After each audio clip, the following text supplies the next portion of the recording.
Good morning, good afternoon, good evening, wherever you're watching the world. My name is Shaun Driver, and the madness of the FA Cup is back. Excited for it, except for the draw is Mansfield Town. And that's not an insult to Mansfield Town. It's just when you're in the first round proper, you're hoping for an easy home game or an exciting day out away. And Mansfield being in the same league as us, being a strong competition, not really what we were looking for, but we just played you, Mansfield, and so this feels like a little bit of deja. So let's get into it.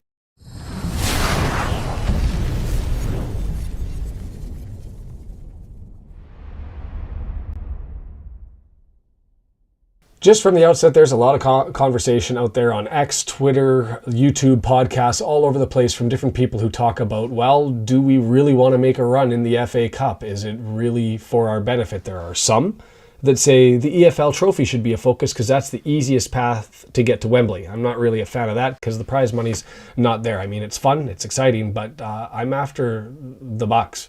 I think that's more beneficial for the club, and that's a run in the FA Cup. The EFL Cup, waste of time because you don't get really anything unless you win the final, and even then, it's 100,000 quid, which you get from making it to the third round in the FA Cup. So hoping that we focus, we put out a solid lineup, but you don't know what the managers are going to do. We've got injury woes. Mansfield's thin because they've been running out their guys consistently. They've been playing lots of Tuesday games and they've been into it. So I'm not certain what's going to happen. Difficult to predict, which is why this video, hopefully, is going to be short, but the last time I did it, it didn't save, and so we're back to scratch. But in any event, for Mansfield Town, lots of activity since their last match. They've been in the fourth round of the EFL Cup. They've had their one trophy game, their Trophy Cup match.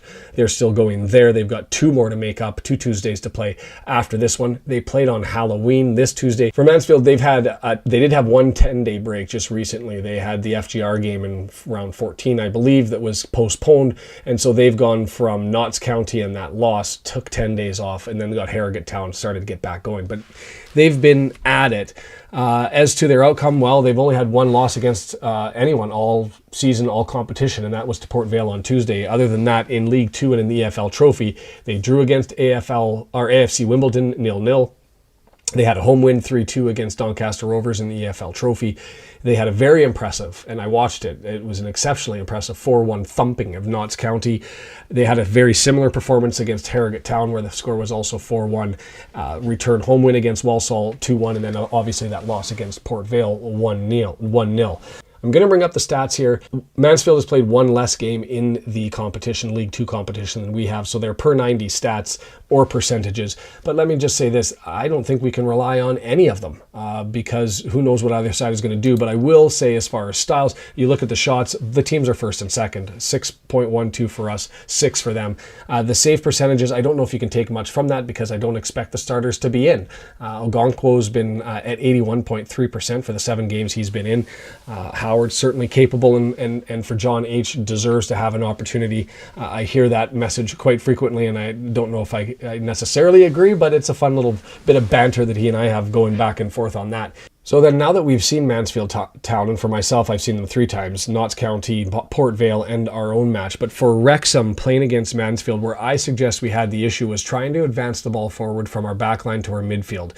They put a lot of pressure on our midfield, were able to gain possession, and even when we were able to crack it, we hit not a wall, I would say, as their center backs, but just very capable, agile, mobile, smart, well-positioned center backs and the back line. So they were a struggle to get through, especially the middle two.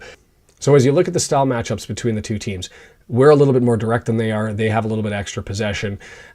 The shots are equal. We're a little bit more accurate with respect to our shots on target, but they do not allow any shots against. And so it is going to be a challenge. One thing I will say is, as poor as Wrexham has been defensively, there's been a significant improvement there. In the last 7 games since Ogonkwo's taken the reins, our goals against is 1.0. Still not as good as Mansfield, but there's not a gaping deficiency between the two clubs in that regards. I expect this to be a low-scoring game, and I'll throw my prediction out there right now.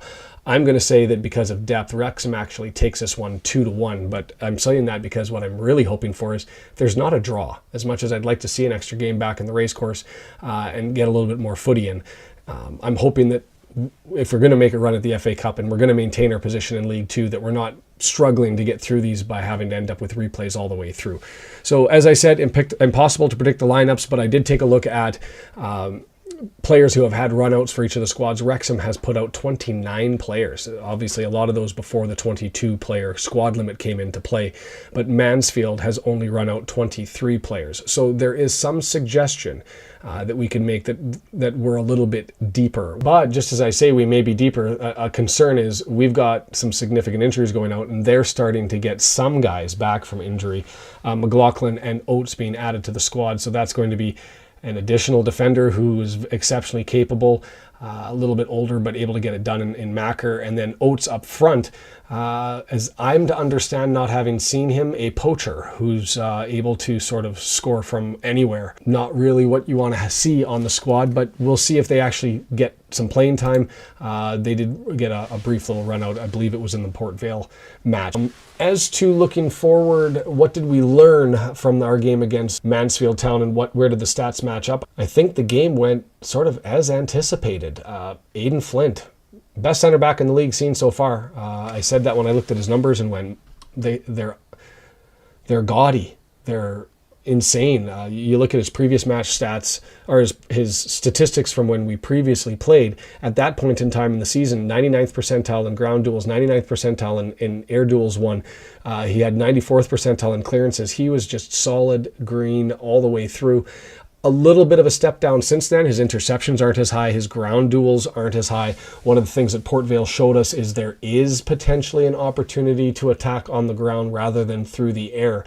So I'm looking at that center of our midfield again as being key, and maybe it is Cannon just running at him again and seeing if he can mix things up and create some problems. Going back to his stats here, you just look at the clearances are there. He's getting in the minutes. He hasn't taken a day off. He is the best center back that I've seen so far, which is why I'm saying it's just an FA Cup game, Mansfield Town. Aiden Flint's played too many minutes, and I think this would be an appropriate one for him to take off. The other impressive player who was in the mix for Mansfield throughout was Davis Kaler-Dunn, the former Wrexham man. Dangerous in every sense of the word. He had a one that went off the post, and he had a strike that he interestingly and uniquely potentially got it off on the outside of his boot that went to the right. I will say, seeing him live, his impressive capacity to not just get shots away quickly, but the deception that was involved by the angles that he was using with his feet was something that I haven't seen too many players employ, and I was impressed by it. He's a tricky guy in the middle, and I mean, his stats are still solid.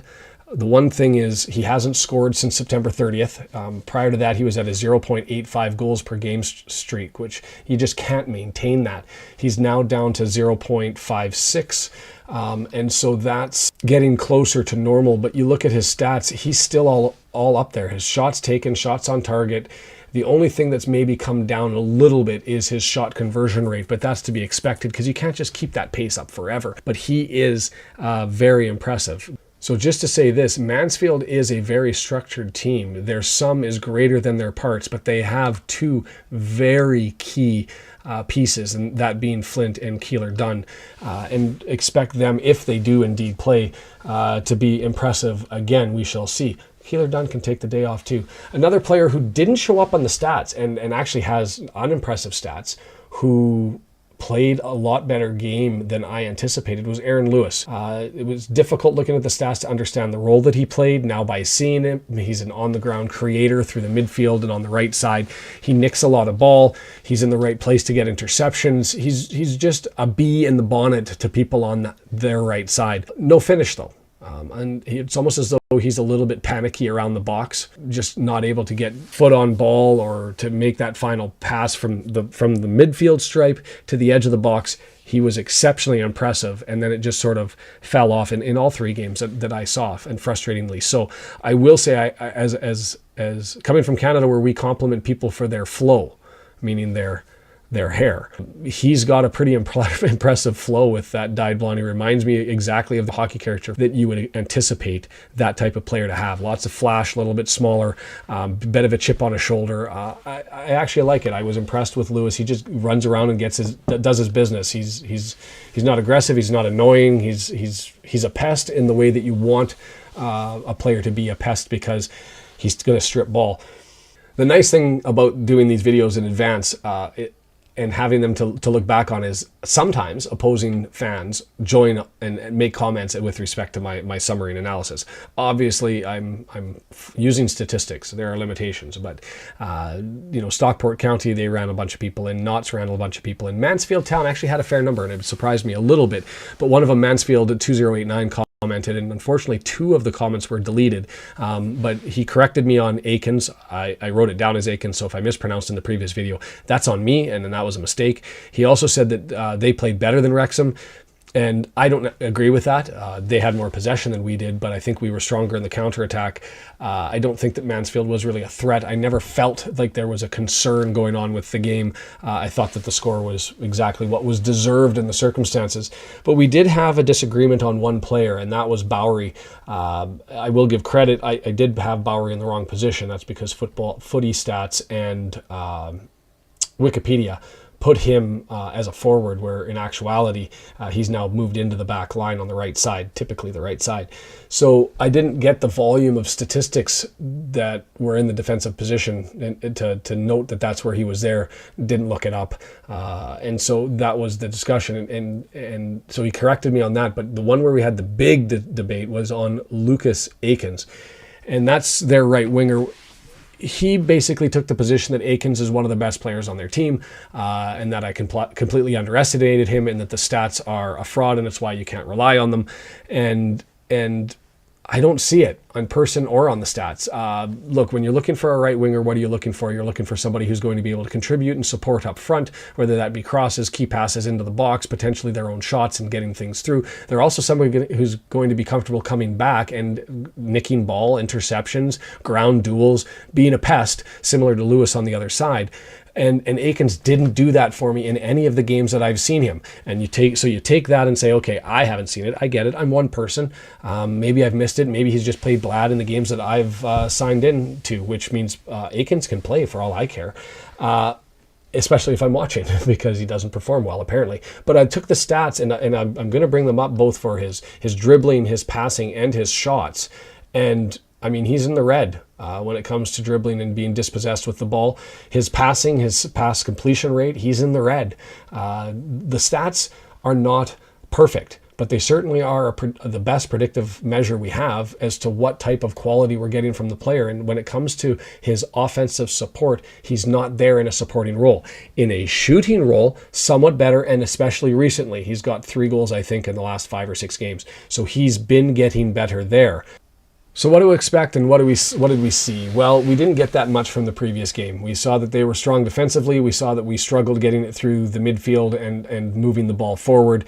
This was a middle third battle, and it probably will be. So do I expect some changes there? Yes. Does that mean Cannon comes in again? Because he's shown from his match against Notts that he's got some capacity to take the charge in the lead there. Does that mean Luke Young gets drawn in?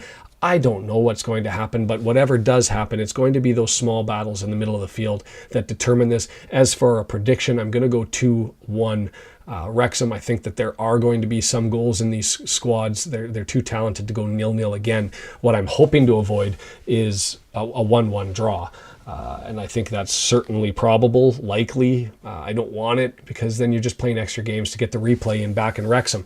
So that's the assessment. Look, we're going to be back with the watch party. Whether you're watching this before and it's just about to start, or you're watching it before we get to the game. Brendan's going to lead that one, because ESPN Plus has the game covered in all of the countries that ESPN Plus broadcasts. They don't in Canada, and Sportsnet doesn't have it. So I will be listening to the game. If you're in the UK, you've got it obviously on BBC or S4C in Welsh or in English. So there's some opportunities there. Join us for the watch party. Have a chat. Get into the conversation. Hit the subscribe button below. every time I threaten to show my legs, somebody hits the subscribe button. So maybe, well, I should have probably done that earlier. It's too late now. Anyways, go ahead and click that button. Join us for the watch party. My name is Shaun Driver. This is the Red Horde, and we'll see you later.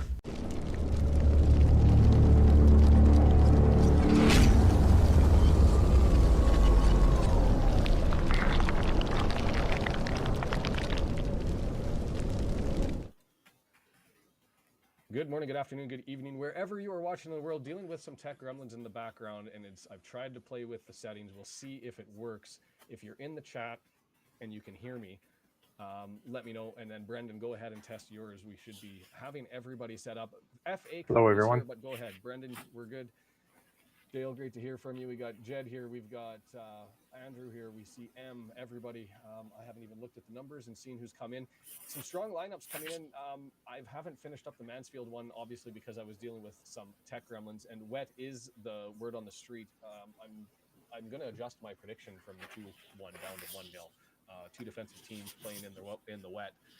Let's hope for a 1-0 win. Also need to update the video store, the video source information. If you are coming here, the only options that you've got, if you're in the United States, ESPN, that's your option. I'm hoping everybody in the chat can Estonia.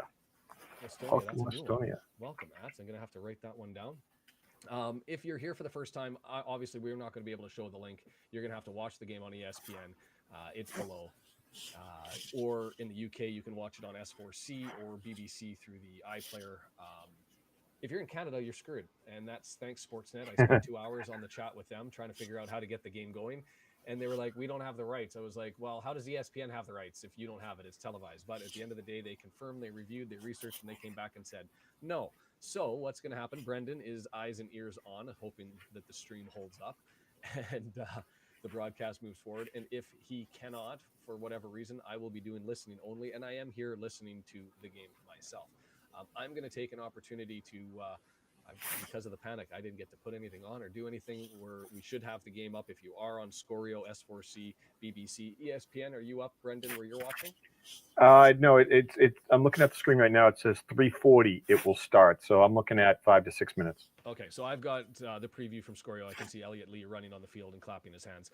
Remarkably strong lineup, and both with Mansfield as well. I don't have theirs up, but they've gone with their normal back line, and I'm interested to see Oates. He's just back from injury, and he's a bit of a poacher and comes with a good report, a good review. Ooh, turn on the ugly lights.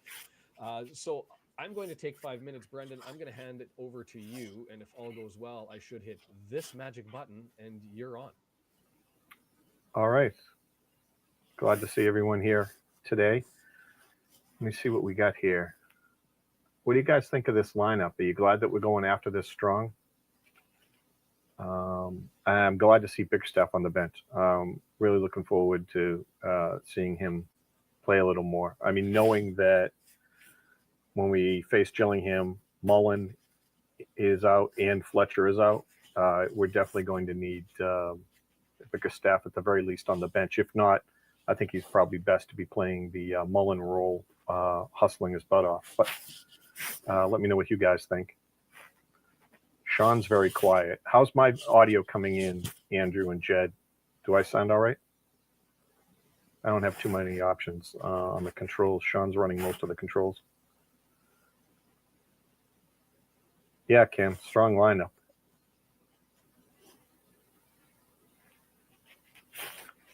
I'm still looking at 3 or 4 minutes before it comes up on ESPN. Unfortunately, it doesn't seem like there's any pregame or anything because they're going right from game to game. They have the Bromley game up.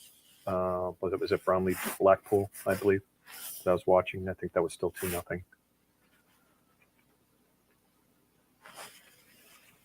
I think we're going back and forth at the moment. There's our lineup. Shaun's also putting up the women's lineup, which freaked me out. I'm like, who are these people? Oh, wait a minute. Those are the women. I recognize those names. If you haven't done it before, many of us get together for the women's games on Sunday. You can pop in and check it out and pop out. It's a lot of fun as well. It's a little more casual. We're not as wrapped up in every call in every part of the game, usually because the women are doing such a good job. They're up a few goals, so it's a more relaxed, laid back atmosphere. You expected Howard? Yeah. I was wondering if they were going to put Howard in today, and I was hoping for Bickerstaff, but obviously we went with pretty much the close to the best lineup that we could put in, right?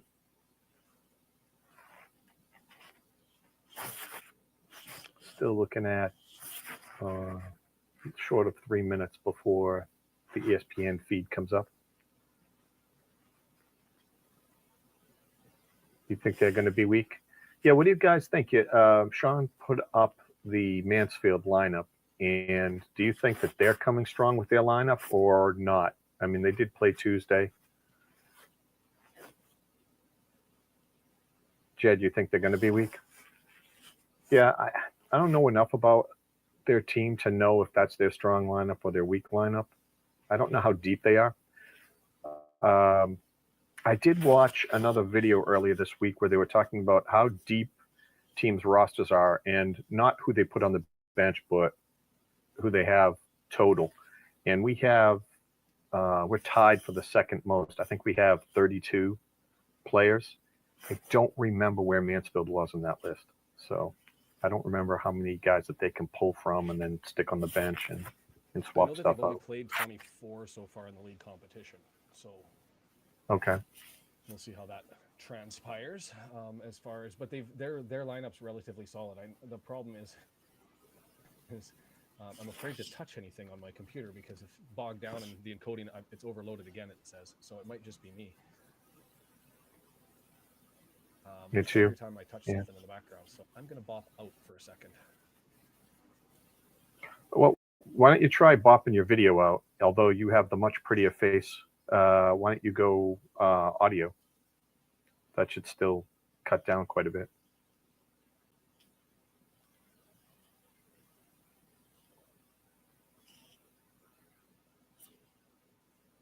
So what are we looking at here? Oh, no. A little less than a minute. Well, you could just on the, yeah, I can just shut camera off and still could talk. Yeah. A little less than a minute before it pops up on ESPN. I'll let you guys know when it is on ESPN so everyone in the US knows that it's working properly or not. Should be coming up any second now. I wonder if I need to refresh here. Come on.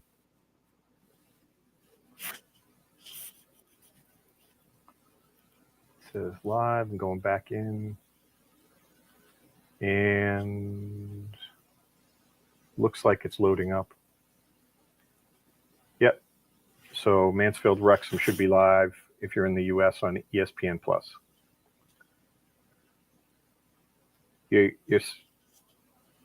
Mr. Astoria here is saying that they have the same problem as Knots. I didn't think they necessarily had a quality deep bench. You think they should, because you'd think they should have a decent amount of money and be well established, but that's, I guess, not how they run the team. So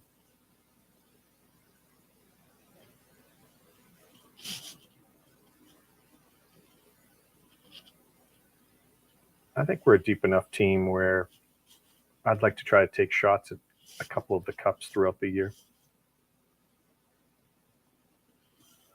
Showing the fans now. The other games I was looking at, it was raining. It looks like it's raining where they are, or at least it was. They're showing the Wrexham fans right now. So ESPN Plus is up. It is running. They're live from One Call Stadium.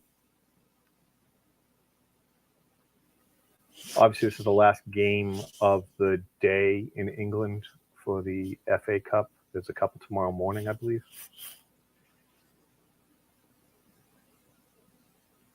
Looks like a good turnout. They're slowly panning back.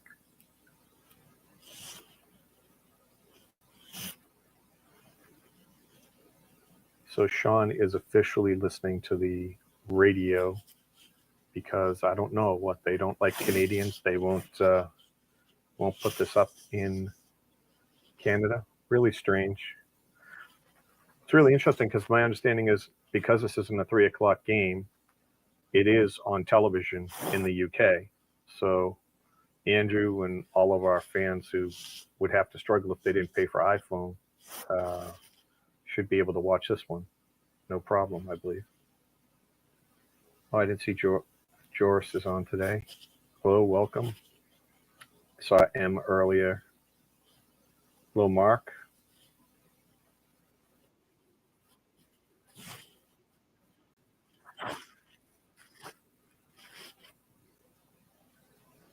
Sounds good to me. They're coming out onto the field right now. Wow, that guy's huge. It's I don't even know. I'm not going to get their lineup done in full, and so it is going to be what it's going to be. But they have gone with a fairly full lineup, and I've cooked it again every time I jump on. Frustrating. Just a little bit too much juice for the old computer. That's what, if this gets monetized and you guys hit that subscriber button down below, the very first thing I'm doing is increasing my graphic card and what my capacity of my desktop can handle here so that we can get this done. I'm going to just bring up the, even though it's saying it's overloaded, I'm just going to see what it looks like on YouTube, and maybe you guys can help out just to make sure it's clear. I'm happy to be a little bit fuzzier than Brendan because he's got the tougher job to carry and just get us through. It should be an entertaining run. Yeah, I'm assuming I'll be doing play-by-play largely for all the Canadians, right? Well, yeah, Sportsnet, for whatever reason, boggles my mind that they didn't end up covering it. I don't get the thought process there. I spent about 2 hours saying, no, you guys, if you have a contract, I'm sure you have the rights to be able to produce this, and they just refused to. They did an assessment, and they just determined no, they weren't going to. They didn't have the rights, and I don't know how that works because it's ESPN plus worldwide, not just in the US. Everywhere where ESPN has the rights is covering it, and the UK and Sportsnet said no, not us. So a fascinating little. What about South America? Are they? We usually have ESPN, and some of them have different domestic providers. Thank you. I can check that as long as the mic's the only problem. That's fine. I just don't want to be bogging and glitching the screen because my encoder system keeps popping up and saying your computer's overcooked, but we've been good for a little bit, so I'm just going to go with it. But welcome, Sarah. Congratulations on your Blackpool win moments ago, right? I think I don't know how much extra time, but at least at full time they were up 2-0. Hello, Gail. Hey, John. Gail from Ontario. That's awesome. I expect a whole bunch of Canadians, and if we do have them, I'm hoping they're from PEI, New Brunswick, Newfoundland, or Saskatchewan, or the 4 that we haven't had here. I'm in the closet, so to speak. I should be out of the closet now. I should be at the same gains as Brendan. I just look fuzzier with my bandwidth to try to make sure that we're able to hold this stream. Tech gremlins as we learn and go through the process, but appreciative of the community and everybody that's here. This should be a good one. Brendan, I'm not going to be able to hear you. I'm going to plug into my audio because I can hear that they're getting close to starting. So yes, they are. It'll have to be text message if things go south. Up the volume. Perfect. So we're good to go. All right. Here we go. They're still assuming that I can actually get the audio working. Still lined up. They haven't started yet. Kind of have the volume down a little bit. I may turn it up a smidge here.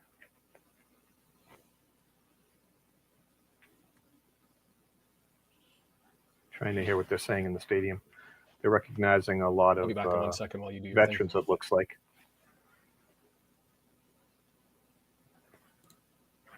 So I thought Remembrance Day is on the 11th, and maybe this is something different. Well, they're showing the poppies, right? So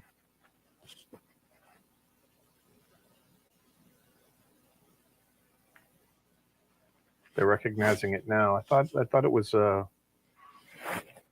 thought that we were supposed to do that at 11 in the morning on the 11th. Is it something like that?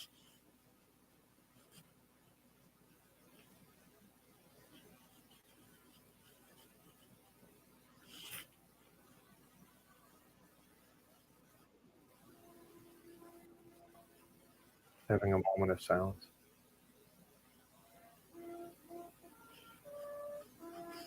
Yeah, for Remembrance Day, they're doing it today. Okay.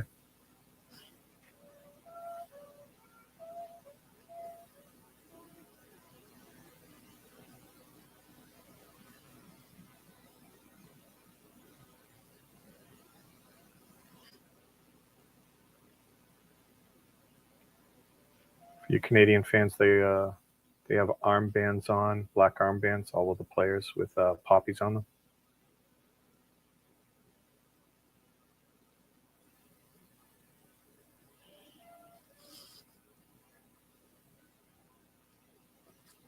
Yeah, it's Veterans Day, John's saying, in the U.S. That we do our remembrance. Oh, you're saying it's the closest Sunday to the 11th. Thanks, Andrew. I was a little confused with that because I thought it was on the 11th that the war was ended.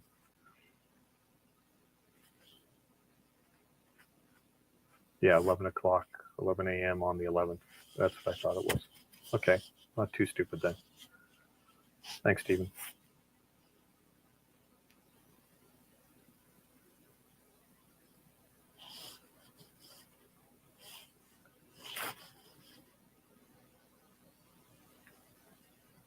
Staying quiet here, trying to be respectful of the 2 minutes of silence that they have.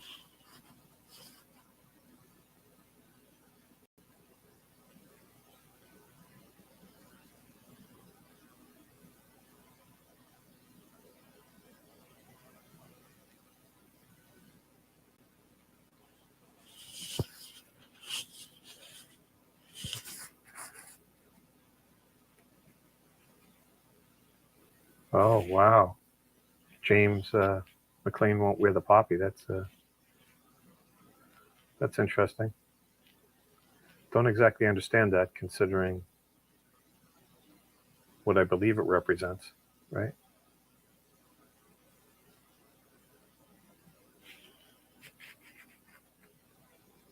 I'll look to see it. Andrew's saying he's not wearing it, but I haven't looked. Again, there's certain things about the stance he's taking that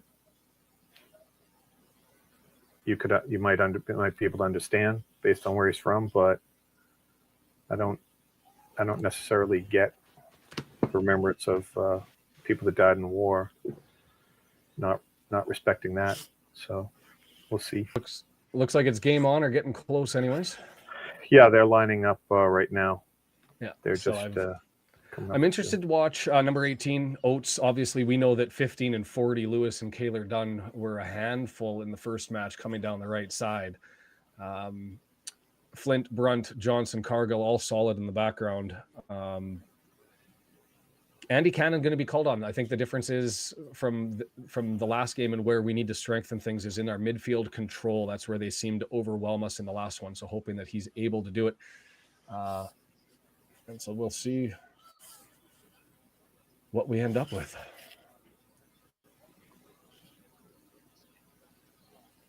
Yeah, glad to see Ford's back, by the way. We didn't say that yet. Yes. I was glad too, though, that we tried Mendy on the left because Ford's great without the ball.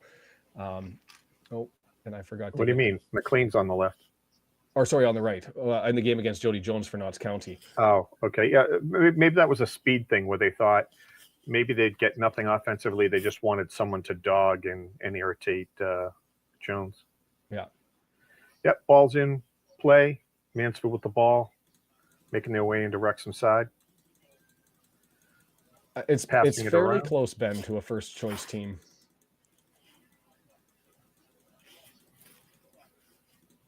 Wrexham trying to clear it out from deep in their end. Ball out to midfield. Mullin fighting for it. Dispossessed. And Mansfield has the ball all the way back near their box, trying to work their way up. Nice pressure by Dalby and Mullin. I do think you get much better pressure with Dalby than Palmer, which I think helps. If you're not going to be playing the long ball as much, then Dalby might be a better option there.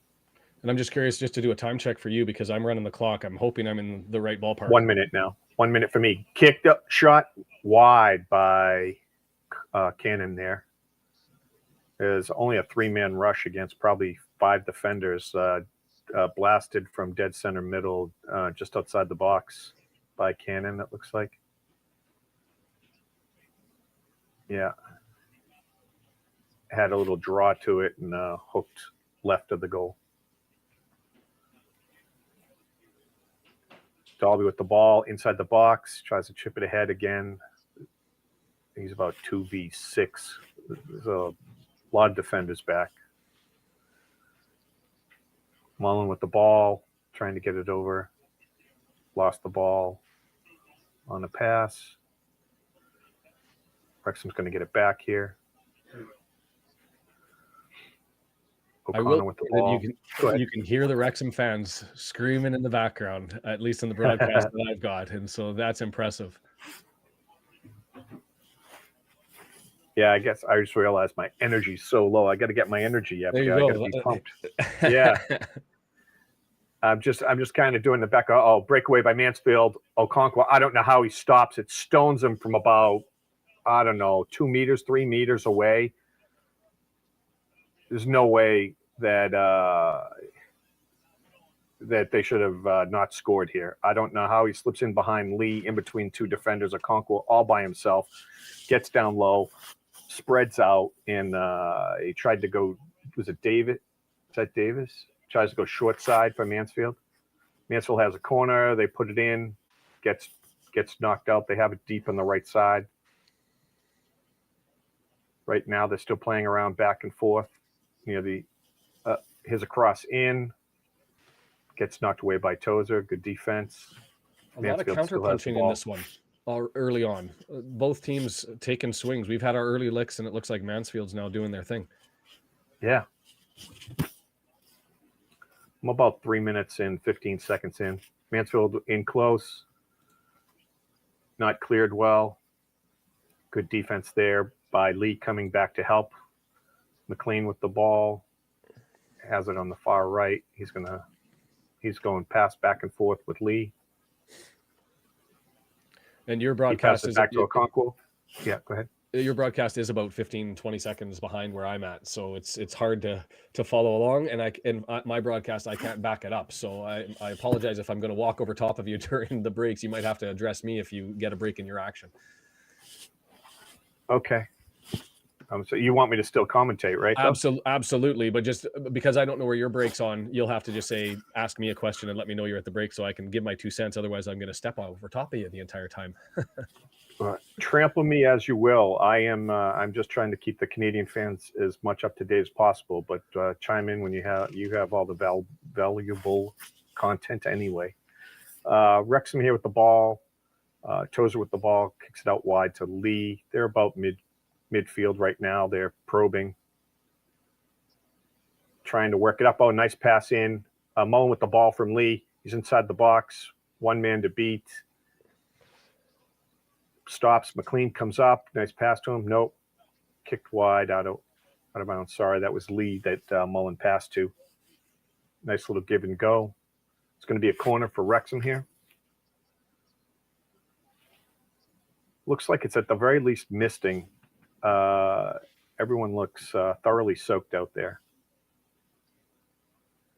Addison, the only unbeaten team in League Two is, at least in league competition, is Mansfield. They've just lost just recently in their Port Vale EFL Cup competition.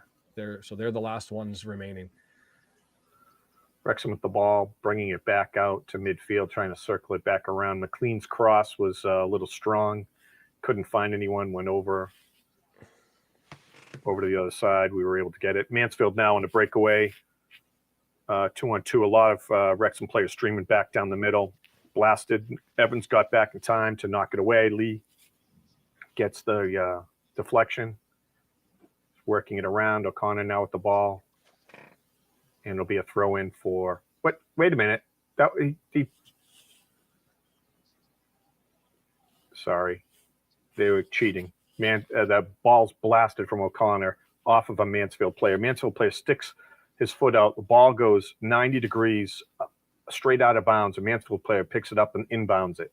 It was they ridiculous. pulled that one back. So we But that's why I was sitting there stunned. It's frustrating being like, yeah. The gamesmanship is afoot in Mansfield to start this one with the interplay. There was no one in the stadium that thought it was Mansfield's ball. No. I mean, like, and I'll say, don't panic when Mansfield break in a minute. They don't score. Okay. Mansfield with the ball, but midfield. They're working it back into their zone, passing it around. Not much happening. Why is Dalby on? Yeah, I'm not. What's the option? You go Bickerstaff. I mean, you don't want to. Fletcher's out. Do you beat up on Palmer the whole way through? I mean, you've got to get these other guys going, right? Mansfield with the ball. Just outside the box. We have a lot of guys in there for defense, but I'd rather they pressure the ball handler. Dunn just blasted it wide left.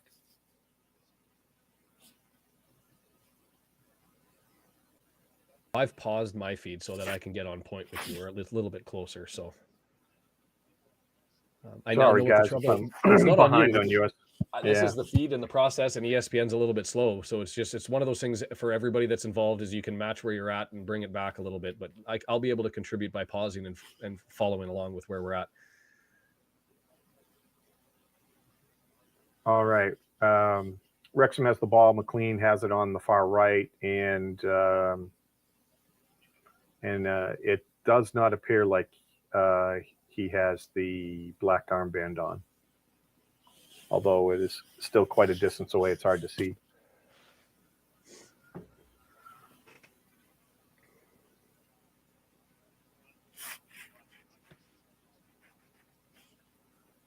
So I am at 8:15 for you, Shaun.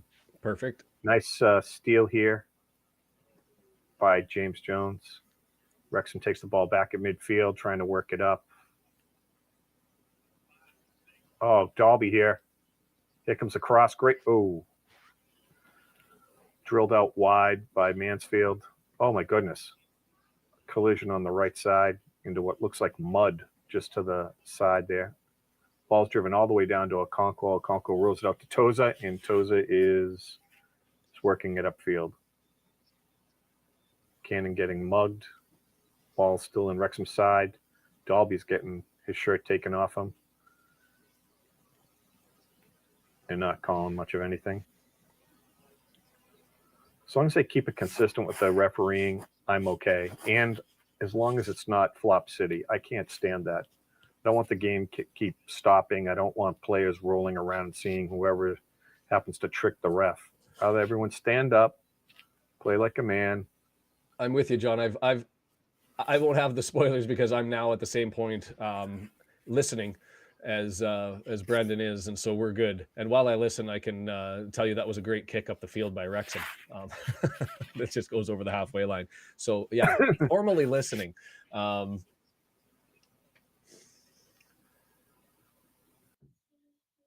This is I'm at the 9:45 mark, just matched up with you, and I know that Mansfield has it in the back here. To me, in listening to the game so far, watching along on Fought Mob and catching the stats, this is a carbon copy almost of the first game.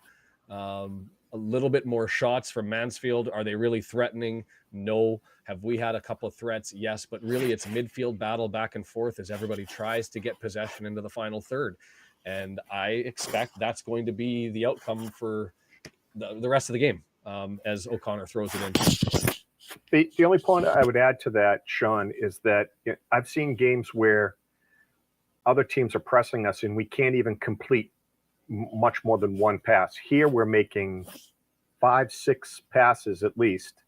You know, we're working it up. We're taking what they're giving us. We're just not able to develop it into much of anything. Yeah. And that same thing with Mansfield. They're making 5 or 6 passes before they get dispossessed. So it's, you know, it's an interesting flow to the game.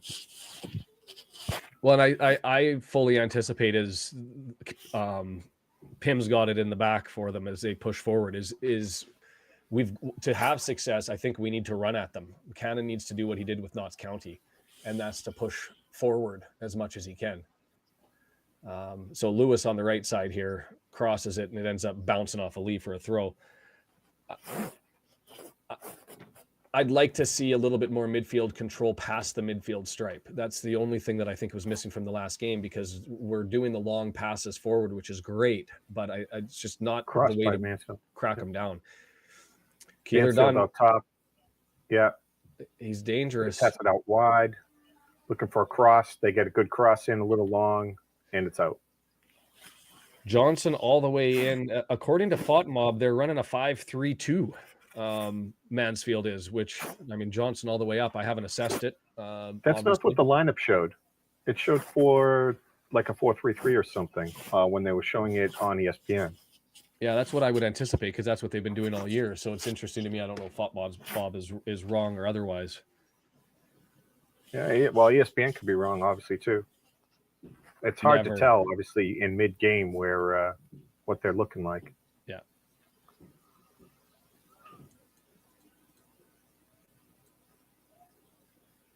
Mansfield with the ball, working it out from their keeper.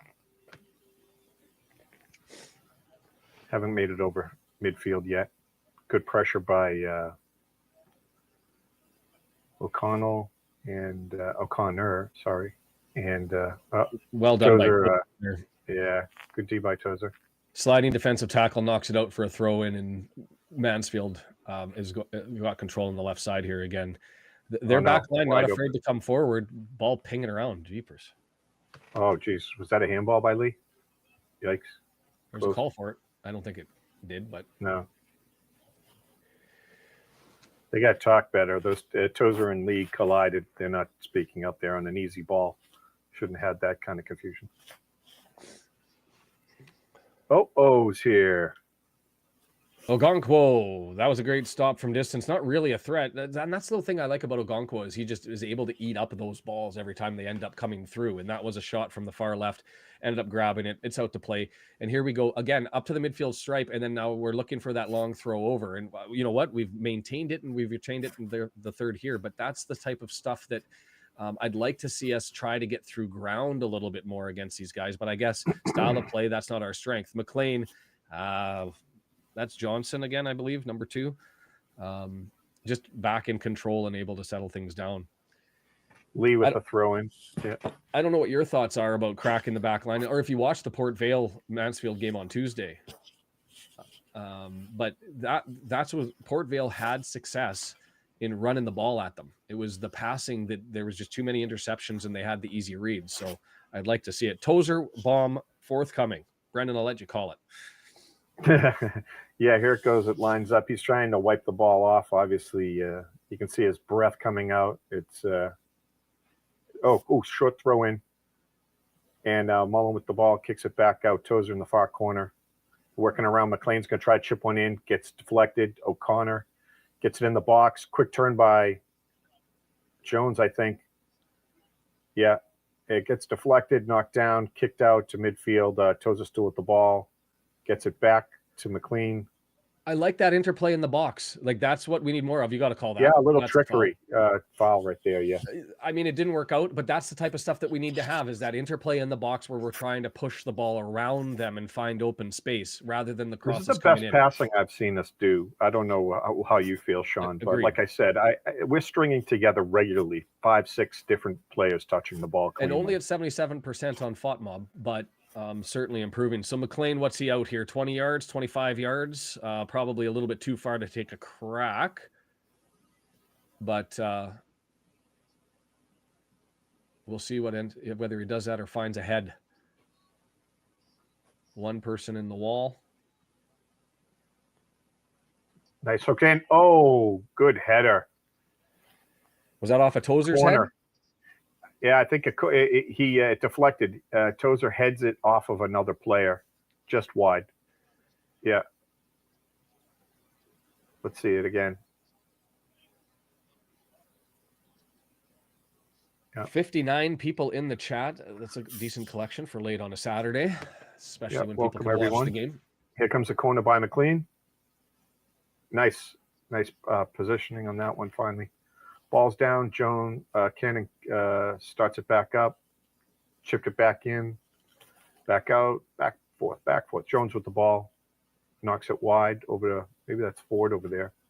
O'Connor trying to fight for the ball. With our style too much. we adopted for Knots for Mansfield again. It's you can't go through the air on these guys, and that's the third, fourth attempt to try to get through. We need to, I think, adopt a little bit more of a direct play. That was dangerous. Right across the face of goal, Bowery is there, who I've been critical of and would have had to eat my words had he have done anything.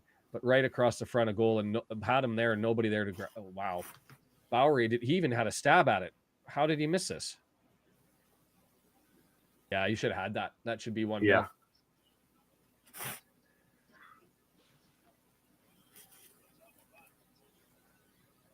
Yeah, good call out, John. You can definitely hear the fans. It's all Wrexham there, it sounds. Lee with the ball.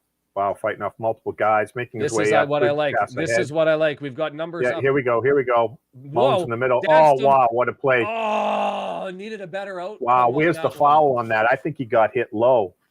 It was after the ball was away, though, too. He's still down. And trying to get back up. McClean's going to chip it in. Out. High chip. But that's not through the air, guys. Keep it on the ground. Dalby kicks it over. Oh, to Evans. Evans blasted off a defender who went down. Goes out on the far right. Wrexham with throw-in. What's happening now? That dance that Dalby had, and he's down now as he got wiped out. And I mean, this is fair. He did get wiped out, but this little dance that he took, he went right around him like he was a pylon. He was standing still. So I hear. He goes right around him. Dances. They're showing the replay right now. Oh yeah, he tangled the the defender put his foot right between Dalby's front and back foot and took him down. And that's Aiden Flint. That's the best center back in the league, that he just danced around and had the shot. Would have liked to have a little bit of a better finish, sure. But to me, that's how you break down Mansfield, is not the pumping into the corner and look for an aerial attack and assault from the side. They'll give us that because they're confident enough clearing it. Oh, nice play by Cannon there. Forward. Right side. See that beautiful one-touch by Cannon? People crap on him a lot, and I think he's just had a couple bad games that people are focusing on. He does show some quality at times. I've got no complaints about Cannon, except at times when he's running, his passing accuracy is a little bit lower than I'd like. I'm nitpicking now. Nice chip. Ball in. Also along McClean with the ball. Quick start top. Switch Cannon. Right side. Oh, awful touch there. Cancun, Mexico. Welcome. Thanks for joining. It's been getting more exciting. The momentum meter is switched, I think, over to our side. I haven't brought it up and it has. We've definitely taken some control here.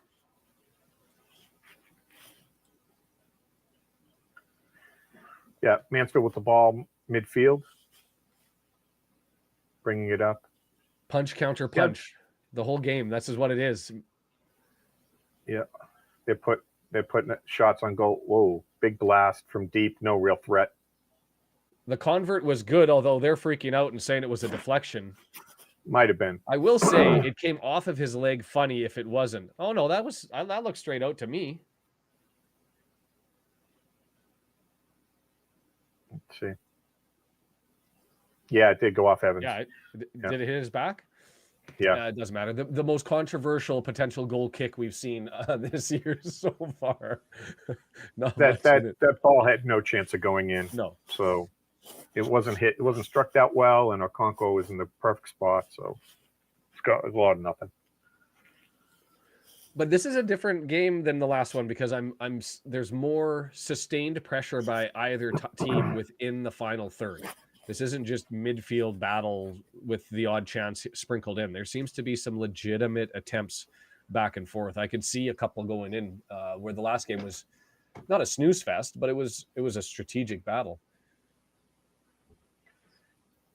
You know, not that there's not skill to making a nice cross and being able to adjust to it in the air and head it down or bicycle kick or do whatever in traffic.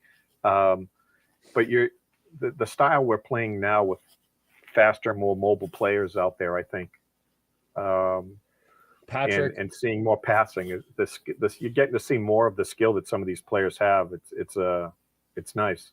Patrick, the national announcers are narcoleptic, and the announcing football is a slow process where they just kind of add a couple 2 cents here and there. Is that what I'm doing? Mark Griffiths, no, that's not what we're doing. Mark Griffiths, on the other hand, if you listen to him, who's he's what some people would call a homer, in the sense that he's a strong fan of Wrexham, and so he's obviously a little bit biased.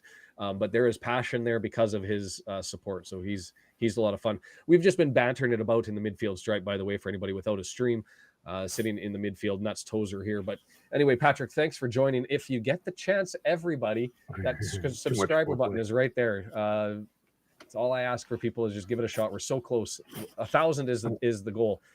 Here's a cross into the box. Ooh, that was sneaky. Oh, yeah, sneaky by Mullin.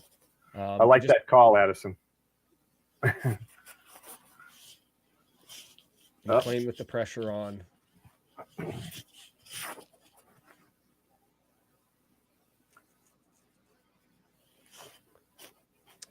So back to the midfield battle. Tozer gets it back to Ogonkwo, who's going to just play it forward here.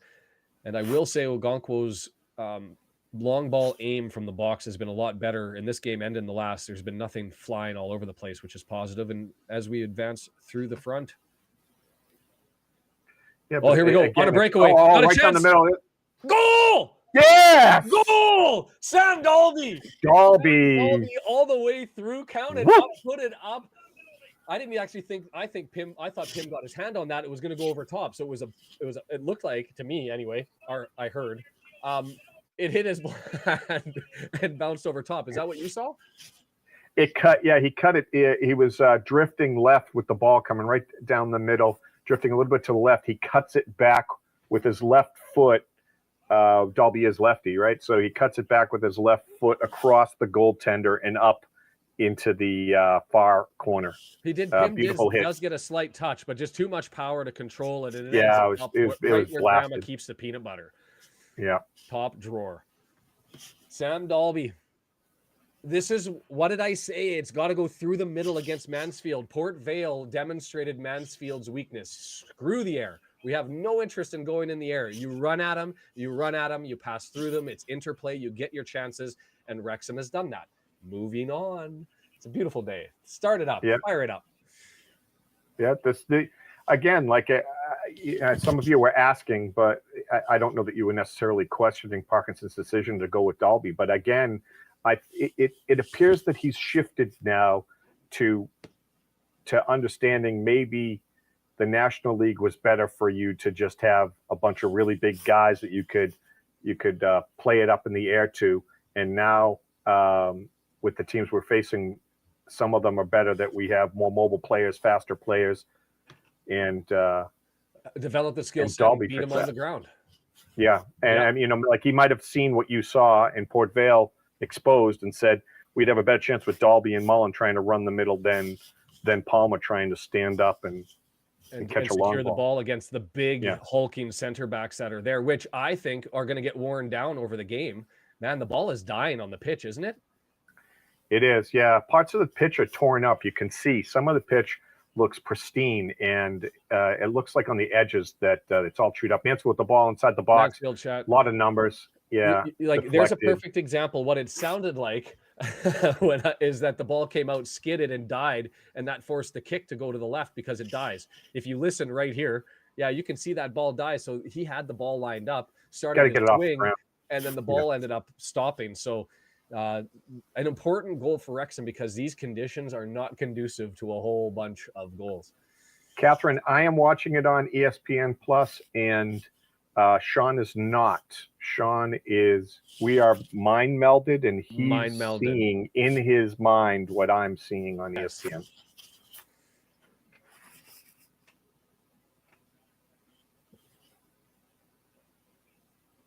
It is we'll talk at the half a little bit about what people are hoping out of FA Cup runs, because, I found this year more interesting than most, in the sense that there were a lot of Wrexham fans, and maybe it's because we were up against Mansfield, so people lowering their expectations and not wanting to win, but it was like, I don't care if I get knocked out. I was like, garbage. It's the FA Cup. You take a run. In any event, we're at the 26-minute mark and just had a turnover in the midfield, and Tozer was able to get an ankle on it, but it stopped down there. That ball is a mess. What that the field heck? is a mess. Like, Oates had it, goes right, goes left, goes right, and the ball just dies, and so he tries to take a swing at it, and it goes up over, like, what was that, 30 feet to the left? 30 feet. It was almost in the corner. He almost went over the corner flag, and he was closer to in front of the net by a mile. Like, where was he going? I don't know. We're going to run into that throughout this match, I think, is where the ball's going to do some really funky bounces. Cannon, this is what I like, right? Running through them. Pass forward. Nice attempt. I will take that. It got knocked over on the left side, and Mansfield comes back. Yeah. And I'm loving our ability to recognize and adjust styles to the circumstances. Oh, beautiful play by O'Connor, knowing that the mud was there and just clearing it off, and it dies again as Connor goes down. Yeah. Bowery, cross into the box, pumped away. Is it going all the way out? That was dangerous. I think that call from Mansfield player? No. I thought I think a Mansfield player got it. I don't think that was a corner either. He kicked it. McClean didn't swing, so unless they're saying that it went off of his toes, or clipped him on the way by, I don't know how that goes to be a corner. But here comes Mr. Flint all the way in. Service from Keeler done, right-footed. So we'll get an out swinger here from the playman, middle of the box, up and cleared away. Well done. Away by Wrexham. Mind melded. Yes, Catherine. It's a wonderful thing that we've learned. A new skill. A blast from just not sure who that was. That was Lewis. Yeah. He's the most hockey player of any football player I've run across so far. Lewis is. Yeah, with the lock in his hair. Look at that flow. It's impressive. Yeah, the camera just caught him digging deep in his nose there. Yeah, well done. The hockey player trait too. Is that the close shot you were talking about, his actual chance, or the deep dive that he performed afterwards? Yeah, I know. He's putting more effort into getting into his nose than he did with that ball. That ball was not struck well. Long ball down, clipping through the air. And this is where they just seem to be able to get control of it, although that one flips away from them. And we've got it now. McClean on the left side. Wide to McClean, yeah. Turnover, Muddy still becomes loose. There it is. Dolby again. Off the crossbar. Save crossbar. Sam Dolby is a unit. He's saying, you know what? Anyone who had a problem with me coming into this, I got something for you. No goal. But give it to Pim. Maybe would have liked Dolby to do a little bit better again, but safety, right? It's hard to criticize because everything's so muddy. Like their striker missed 30 feet to the way. He at least asked the question, so I'm happy to asking the question. Dolby hit it clean. He almost broke the crossbar there. Yes. I mean that thing is still shaking. Yes, right arm dislocation. That's going to be the injury report for Mr. Pim tomorrow. Ball's wide. Forward is it? Chips it in. Nice header by Dolby. He's getting all the action today. He's all over the place. And you know what? Wear him down and then bring in Palmer. Yeah. Right? Now you've got a worn down center back. He did thump. Oh my God. He brought the whole back end of the goal up when he hit that crossbar. Did you see that? That might be the hardest shot that we've seen so far this year. That goal's crying right now.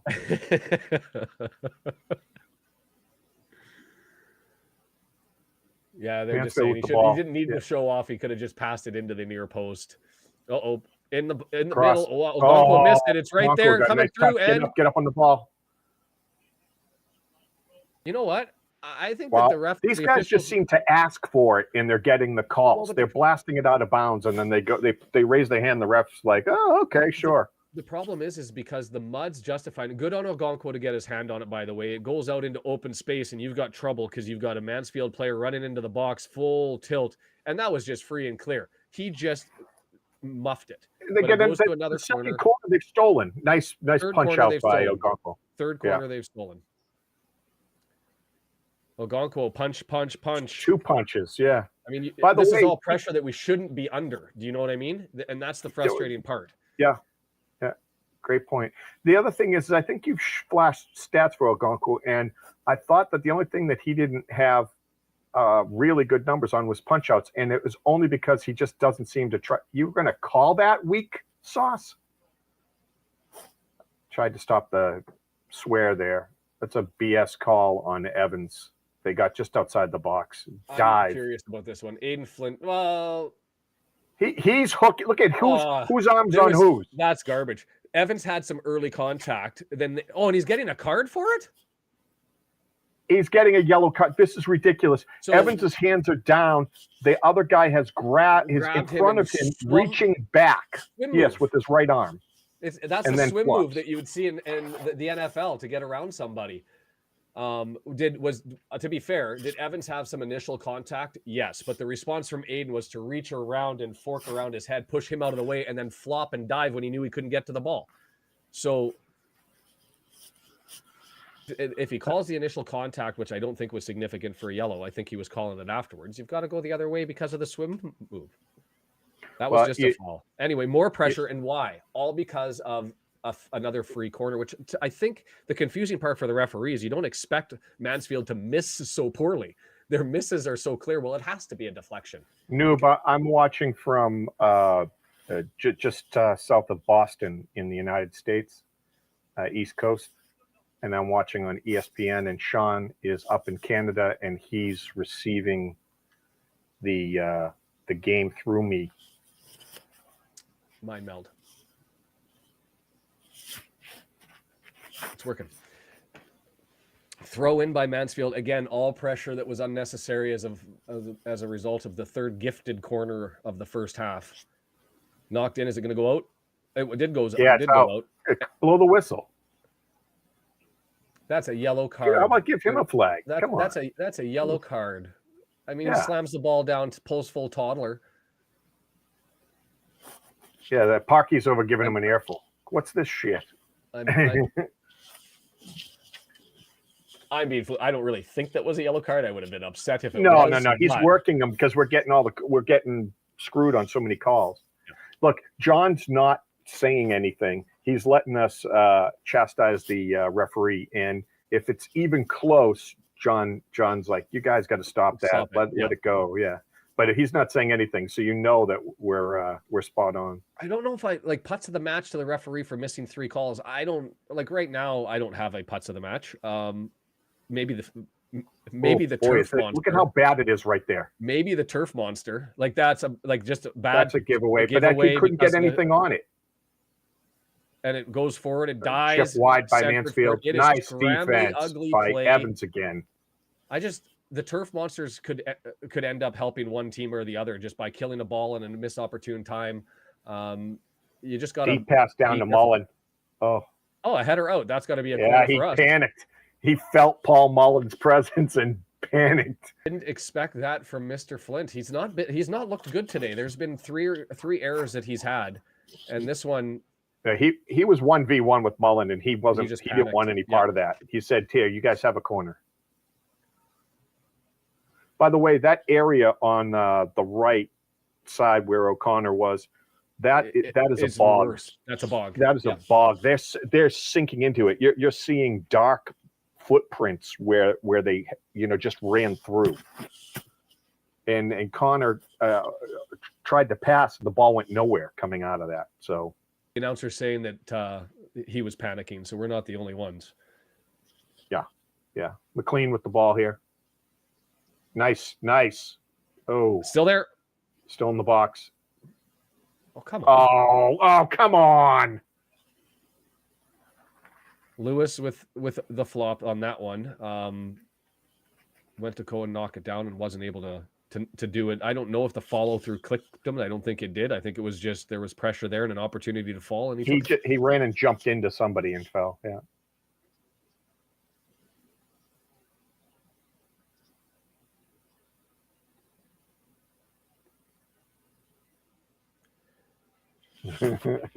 Lewis there, Bowery has to get in his little shot at Foster. Yeah, Santiago, not ESPN Plus, Sportsnet, but yeah, they'll get my putts of the match. That's actually a decent award. I might end up making that. If nobody steps up, I might make it Sportsnet for not covering the bloody game. Yeah. John, where are you in the game? I'm at 36. Shaun and I are synced, obviously. So 36, 30, right about now. Well, and we've got the board. I'm where the board is on mine. So yeah.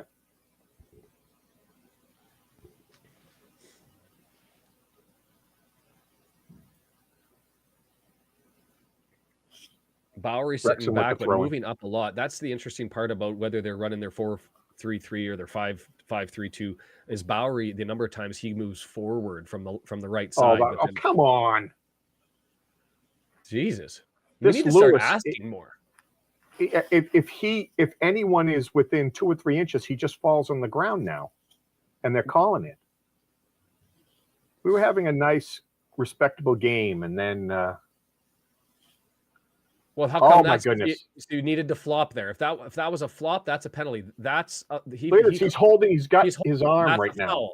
If the way that he's been calling the game so far, you can do whatever. Now, yeah, guy just fell on the ground on a. Oh, fuck you!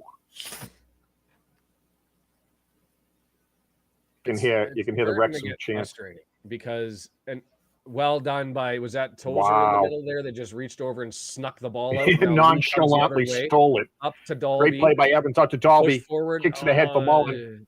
Not able to get there. Just ran out of gas on the long run forward. See, there's the ball dying. Great. The right. Did you see O'Connor there? Smart enough. Woo! That was great defense by O'Connor. I would, like, if I'm attacking to the right, Bowery all the way up. And a horrible decision kicks it off the back of the goal from the right give side. Him a corner on that? Was that a corner? How could, no, please God, no. Did they give a corner on that? He just punted that out. I didn't see us touch that. Did we touch that? Did they give a corner? Can we watch this again? We must have missed it because no one's complaining but us. I just didn't see it. I didn't see it either. Nice header by Lee there. But if I'm attacking for Mansfield, I'm not going down that right side at the moment at all. Drives it deep down the right corner. And then the ball just dies right next to the penalty area in the rain.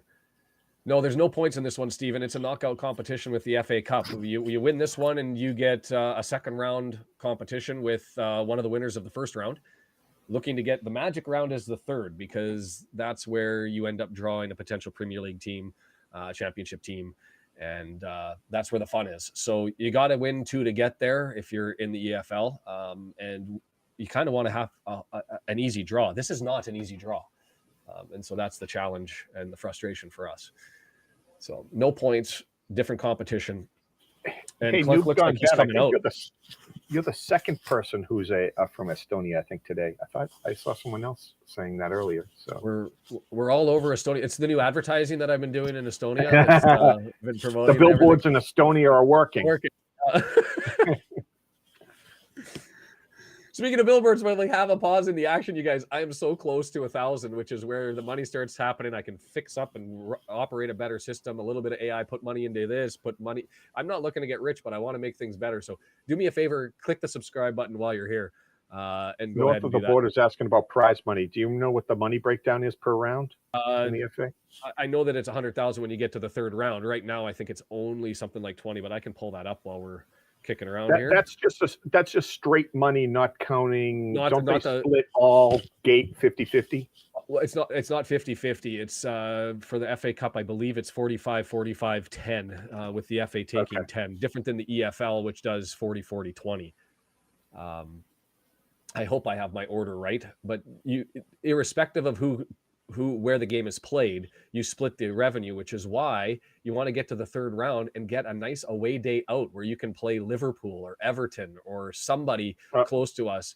Mullin with the ball. Mullin lost it in the mud, bounced back off. Man, it is scrambly, and we've got numbers. Mansfield player flops after another Mansfield player hits Lee, him. Nice penalty play area, by Lee. Blast it. Get that through. Save Pim. Oh, my word. Oh. Holy, Pim is earning his salary today because was that Dalby on the right side? Dalby again? missed after the first save by Lee from the outside of the box, a kick from Dalby outside of the box. Mullin was on his left foot too. Japers. But what's the secret to breaking down Mansfield? Vale showed us the way. Run at him. Run at him. Like what's great Flint play by Lee Lee there. Going backwards that far. He just gave us the lane. Run at him, run at him, run at him. Pim doing way better than I thought he would. Here comes the corner by McClean. In swinger from McClean from the left. Headed. Yeah. 2 minutes left in regulation. Who got cleaned out? Was that Tozer? Yeah, Tozer got wiped out by someone.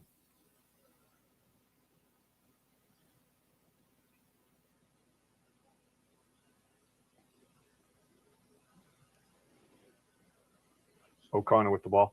By the way, if we weren't going to be giving it to Dalby for whatever reason, player of the match, it would be it would have to be Evans and O'Connor's combined defense. I'm with you. They've been really good in the back there. Look at the ball just bouncing around and Ford just spinning around it like a top because you don't know where it's going to go. So it's like protect the ball by just creating a circle and shield around it. Whoa, great interplay. Oh, great Mullin. Give and go. Mullin, come on. We have been swarming them. No reason to miss that. None. I know it's his left foot and he's not lefty, but great give and go with Dalby right at the top of the box. Mullin in free, and he hits it above the keeper high and slightly off to the right of the keeper, and he deflects it out of bounds. Corner here, McClean. Who's this announcer? Saying Mullin should have passed that? Nice header. Head down. So many chances. This is one of those ones that I'm just going to start getting nervous because the football gods can't give you this nice many cross chances. In. Here we go. Here's it. Jones blasted. Who'd it go off of? We're screaming handball. Elbow out. Yeah, it's your boy, Flint. I will keep calling him the best center back in the league if this is the performance that we're going to get as a consequence. The bad thing is I think Pim's one of the weaker goalies in the league statistically, and he's having the game of his life right now. Maybe I need to start saying Pim is an amazing goaltender. The best in the business. All right, here's a corner now again from McClean. Ball's drilled down. What? That was a foul. Jumped up and hands on shoulder. He parachuted up over top of him. Unnecessary by Dalby, just climbing the ladder and leaning on top of the center back on the far post. Thomas Azerdo, thank you for the subscription.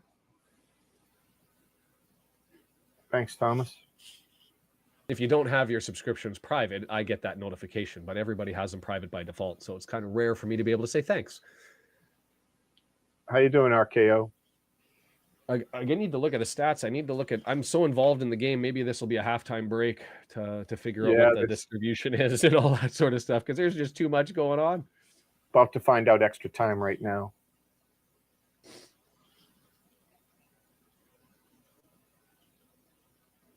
Mansfield has the ball out wide in Wrexham's end. Oh, just flopped. No one touched him. He just dove. Good. They let it go. What? Oh, but they gave him the throw. So didn't call it a foul, but gave him the throw. This is garbage. The linesman's in on this crap. It's almost comical now. The linesman looked at the ref and goes, "What do you want me to call?" Like you're supposed to just call it. What are you doing? Look at that ball check up. Goal kick for Wrexham. We're at 45 plus 2 minutes, so we got about a minute and a half left.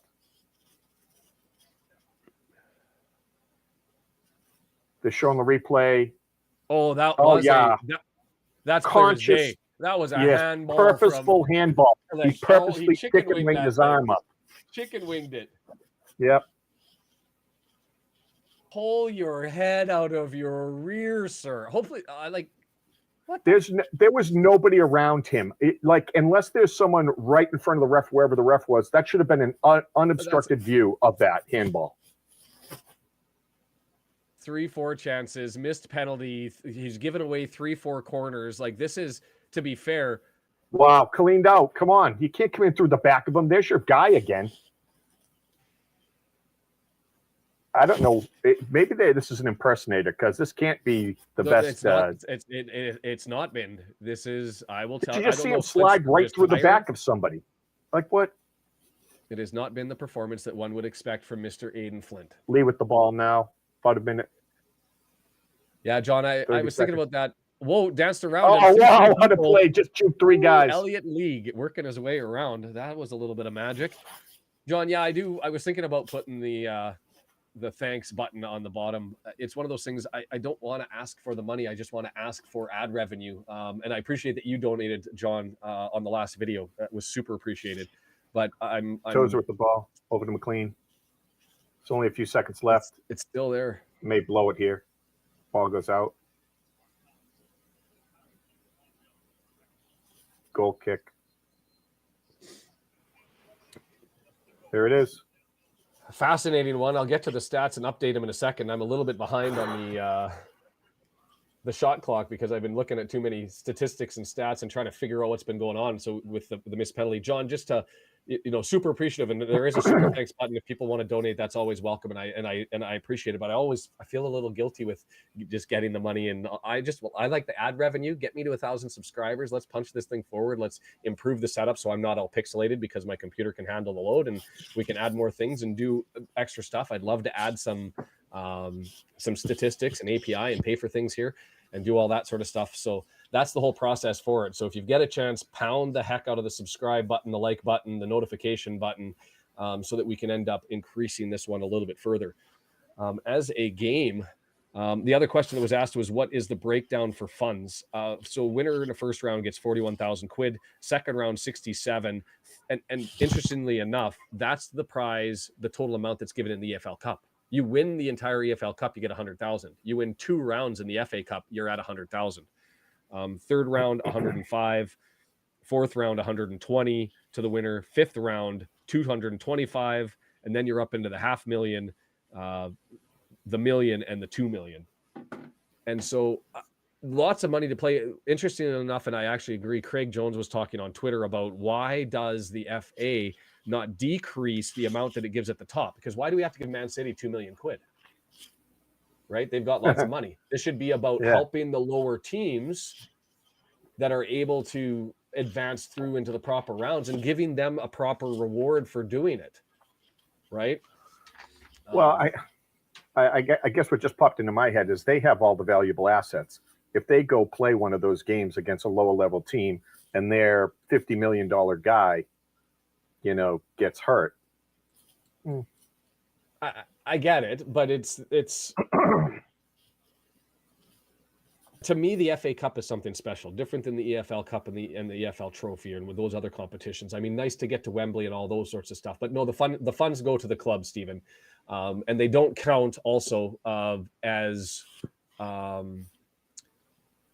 football turnover. They're considered football fortune, so you can't use that revenue to go and secure a better player, at least not for a year. If you retain those funds and then they constitute revenue profits from the year prior, then you can use them the subsequent year. But you can't just January window say, hey, we've made 250,000 quid this year, let's go get player X.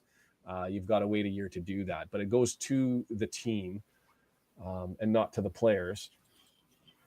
I don't know. I'm frustrated with this one and also a little bit nervous. I'm happy that we got the first one, but the football gods don't tend to smile on you when things go the way that they have, where you've got mass opportunities. Because what did we have? It could be 4-0, right? Do you agree? 4-0. I agree. So Mullin should have made his, and Dalby should have made his. At least one. I mean, conservatively 3-0 would have been very reasonable. There were other shots that were good that missed, and that header was right. They should have been tapped in by Mullin after Lee headed it down on the corner too. Missed penalty with the chicken wing. And so you've got a 70% chance of scoring there, 80% chance of scoring there. Yeah. It's but really, it's been there. Mullin and Dalby missed wide open shots. you know, so.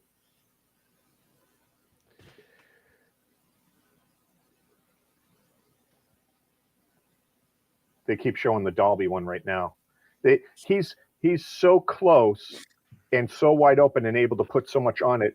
The keeper has like zero time to get his hands up. Yeah. Like, so you just have to not hit the keeper and it's a goal. So Kim, is that right? You look at those stats sometimes. 13 shots. That you said 13 shots. I don't know. Is that on target? It says Wrexham only had 3 on target. That doesn't seem right.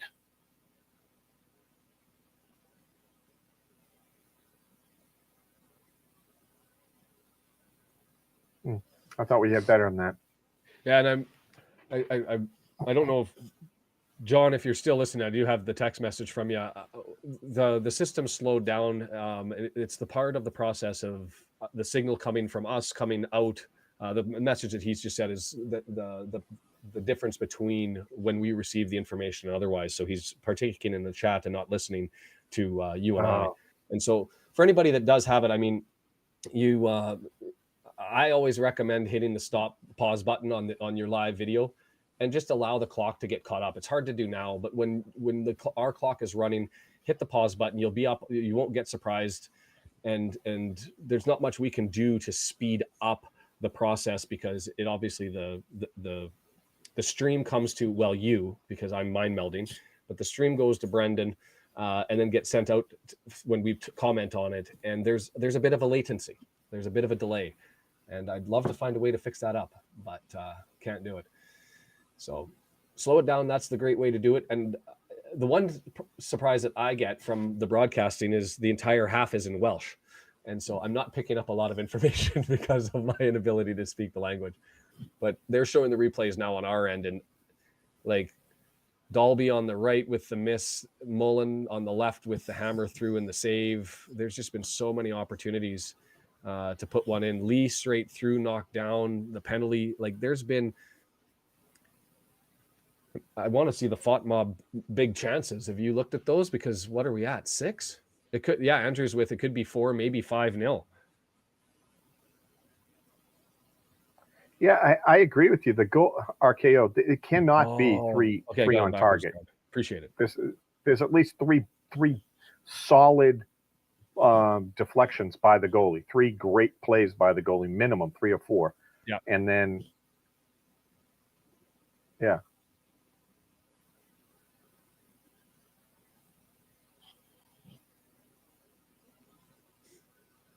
I'm just eavesdropping. So 6 on target, Kim. Yeah, that seems like a more reasonable number. A lot of action. I thought that without a doubt the last 6 or 7 minutes was a total domination by Wrexham there, but I don't ever feel like we were overwhelmed. They never really put together. They put together that series of multiple chances in a row where most of them seemed to be gifts on the corners that allowed kind of pressure that shouldn't be there. Can I give you a shocker? Looking at the stats, the FOTMOB stats list out how many big chances. So we've have 6 shots on target out of 13. 6 on target. How many of them does FOTMOB say constitute a big chance? Should have been at least 3 or 4. 1. I don't even know how that is. They're literally 2 meters away from the goalie, or 3, maybe 2.5 meters away from the goalie, and there's no defender in the way. They're not being bumped. They have their feet. They're not running at full speed, and they have it on their strong leg. I mean, how much better does you have to set the circumstance? Yeah, Mike, it is banned in the UK. I do know that it's available on S4C if you're in the UK. I do know that there are some people who are using mechanisms to watch the game. I am listening and mind melded with Brendan. Excuse me. Interestingly enough, we were behind in possession. We've now got 51% to 49%, just going through the stats here. They've been stuck at 10 shots for probably about 10, 11 minutes. Yeah, they're showing the elbow penalty. There was a small deflection that came towards him off of Tozer, but yes, it went off Tozer's shoulder too. This is a direct action to the ball in the air. Right? Conscious decision to throws. Yeah, and, you can't get your whole arm up as high as he did accidentally. Well, have you known anybody to jump like that? I don't know anybody who jumps like that. And yes, I saw the question earlier, and Jed already covered it, but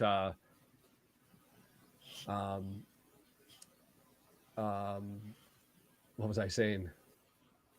There would be a replay if there's a draw back in Wrexham. We don't want it. We're tired. We're exhausted. Mansfield's tired. They're exhausted. Everybody's got injuries. Just get the one game in. Let's figure this all out. If it does go 1-1. Don't jinx us, Addison. Come on now. We don't want any of that talk. Yeah, Dale, it's starting to get to the point with Dalby, though. Is he on a confidence boost because he's getting so many opportunities? Or do you start to get a little bit panicky because you've had 3 or 4 opportunities and you've only collected the one? I don't know. He certainly doesn't have the Billy Waters yips. Well, Billy Waters doesn't just miss a goal. Billy Waters misses a goal if you stuck a goal next to the goal or on top of the goal. He still misses the goal. Catherine, that's how far off Waters. Waters kicks it out of the stadium when he's 2 meters in front of the goal. So that's a different thing. Catherine, the pitch is slippery. It's a bog in places where the ball just dies. It is an atrocious mess, especially on the right side. If from what I hear, going from left to right on the screen. So the near camera side. Yeah. There's a couple spots so chewed up. Their shoes sink in and almost disappear. Like it looked really, really bad. I'm going to bring you up for a second just because I've got to go deal with something on my end. So I'm going to bring you forward all by your lonesome. And then I will be right back. All right. It's good. You don't need to be leaving me unattended. Who knows what happens? Yeah, Andrew, keep an eye on Brendan, will you? Yeah.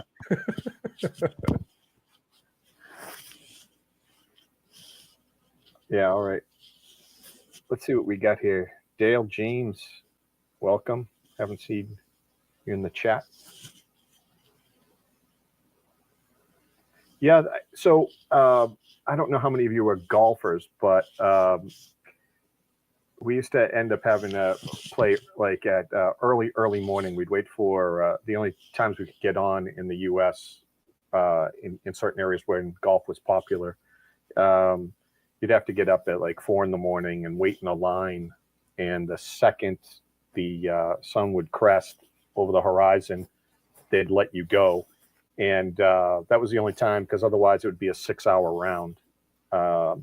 And oftentimes the ground's wet. They've been running sprinklers and the dew on the ground and everything. And the golfing, every time you hit it was muck everywhere. You were absolutely covered in mud. And these guys have splatter all over them. Every time they kick, they just get peppered with all sorts of mud. That's what they look like. That's what it reminds me of. And I forget who was just saying it. Dale, like certain players love certain conditions. We would call ourselves mudders, that we could take a good golfer, play with him on a crappy course in wet conditions, and actually be 10 strokes better. They would be 10 strokes worse, and we would be multiple strokes better just from those conditions. You just whatever feel comfortable in them, and you run around and move strong, and they move tentative, and you dominate. So maybe that's what's happening in some sense here. A lot of the Wrexham players seem to be moving pretty good, and some of the Mansfield players look a little stuck in the mud there. Yeah, I agree, Ben. I think Waters is the biggest transfer flop. Although it's kind that was kind of it seemed like they were worried, wait a minute, we could have injuries. We got to find somebody that we could potentially bring in. I don't know that we have a need other than we have a need for a backup, right? I don't think they were ever going, oh, Billy Waters is a player that everyone's sleeping on, and if we bring him in, he can really make an impact. They were like, wait a minute, what if we had multiple injuries? You know, we've been dealing with injuries all year long. We can't handle any more. We got to get a backup in, and they went with Waters for that. So yes, I still think it's one of their biggest mistakes, but not that big of a deal since he was always supposed to be a backup, I think. Back out on the pitch, warming up for the second. Looks like they're about ready to start here. Again, we've talked about this. The thing that Wrexham likes to do, and you wonder if it's for Hollywood, is they never want to be more than one goal up. They never want you to feel comfortable. They like being behind. They like being even. They like occasionally being up one goal, but they don't like being up multiple goals. They don't want you to feel comfortable. They want you to be, go cringing and snapping back at every whistle, every play, Not like I'll do a shout out to my Vancouver Canucks who beat the San Jose Sharks 10-1 in hockey. I mean, that's insanity. One of the most lopsided games I've watched in a long time. So no, Wrexham never does anything like that. So we've started 45-14. John's eavesdropping. I got it wrong before, not following the chat. He's turned the chat off to make sure nobody spoils it for him. So he's got us in his ear and Mansfield with possession. Mansfield, if you're listening like me, going from right to left on your radio dial and Wrexham going from left to right on the radio dial. Andrew, to answer you, my son was at the Patriots-Buffalo game in Foxborough when the Patriots surprised and upset Buffalo. But a lot of fans around New England are actually hoping that the Patriots, in some sense, might choose this season to tank to get a really good draft pick. But so I'm not sure for tomorrow who they're going to do. Interesting to see if Wrexham avoids this part of the pitch on the right side, because they started originally and went all the way over to the left, and now they've come over to the right and decided to go in the air down the right into the bog, and it stops for us. We're on the right side. Mullin with the ball. He's getting Mullin. He's getting hammered. He's got guys all over him. Come on. 3 people on him. Not enough. You know what? Flop. If a guy grabs he always does. No, it doesn't on this scenario. Yeah. Jones, nice. Takes it away. Especially when you have a referee who's calling it Ford chips it in here. Got deflected. Yeah. I don't promote flopping. It frustrates me. Wow. Was Ford always that big? He looks like a monster out there compared to Mullin and some of the other players. Ford? Yeah. Yeah, no, he's a big lad. Not as big as a center back from Sutton, but no, he's not as big as Palmer. I just didn't think he was that big. I don't know. It's going to be a throw in. Oh, come on. What? They seem to, whatever Mansfield calls. 50-50 ball. Okay. Mansfield. 50-50. Mansfield. Yeah, see the splatter all over everybody? Pushed in Look the at back. that. Push in the back. Come on. Nothing. Mansfield with you have to fall. If you don't coming fall, forward, he won't left fall. side. Bowery, interestingly enough, on the left side, moving towards the center of the pitch, running towards us. Open on the right side. Trouble. It's there. McClean Kicked. over there. Ogonkwo. Yeah, that wasn't much danger. Maybe that was on. That's about it's so hard to string passes together, and they were able to do it there. Yeah, that might have been wide anyway. Here's a question for you. Is the field so much better on the left side than the right side that the pitch is going to turn a little bit here? Yeah, well, they have an advantage. I'm not sure. The pitch seems to be in better condition in the upper right where they are now with the ball. That was a long ball into the far post, but wow, see that ball die? Well, I guess there's a lot of spin on it, but that just stopped. Delayed call there. Had to have been Flint on the left.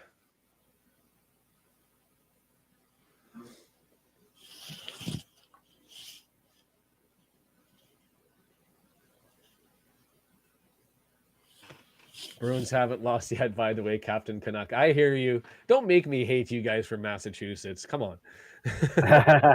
No, yeah, Roy, we are bandwagon jumpers. Although more me than Shaun. Shaun has some ties to England and was searching for a team over there to watch when he came across Wrexham, where I stumbled across the chatter about them and watched the documentary, and then started watching every streamer, vlogger, and anything I could get, finding out more about it. So yes, I'm a late to the game guy. Although Andrew and the majority of the people in the stream wide are open not. right side kick, Ogonkwo, well done, knocks it down. And you see how calm he is? He just gets down to one knee. He's like, yeah, no problem. I got this. Yep. And the only lower league games I've been to in England were all at Keepmoat Stadium in Doncaster. The most recent one back before COVID, it was Rochdale when they were in League One. So it's been a while for me, but I couldn't get on board with any team that was out there really, including Doncaster, despite trying some Prem teams that I kind of looked at. This is the first one that really grabbed me, and so I'm sticking with it. So that's why I'm here, is trying to connect the family. But anyway, I appreciate the question. Wow, Mike's another Wrexham. Another Wrexhamite. Yeah. See, I'm watching this game. Oh, no, I'm not watching this game. I'm listening to this game, and it sounds like they're coming down the left side quite frequently. Yes. Wrexham is trying to avoid that bog that's in the right sort of. The whole left side of the field on both sides of the pitch is much better. The upper part of the screen as the camera sits. Another dance. That was what the heck was that by Mansfield? Mansfield's offensive choices are mind-boggling at times. And that, I don't know what that was. It was a deep ball. He was 25 yards out, and I don't know if it was a pass and he was looking for a head, or if that was a kick. But there's nobody that can get to that. It was never a threat. It just went over the net to the left of Ogonkwo, and away it goes.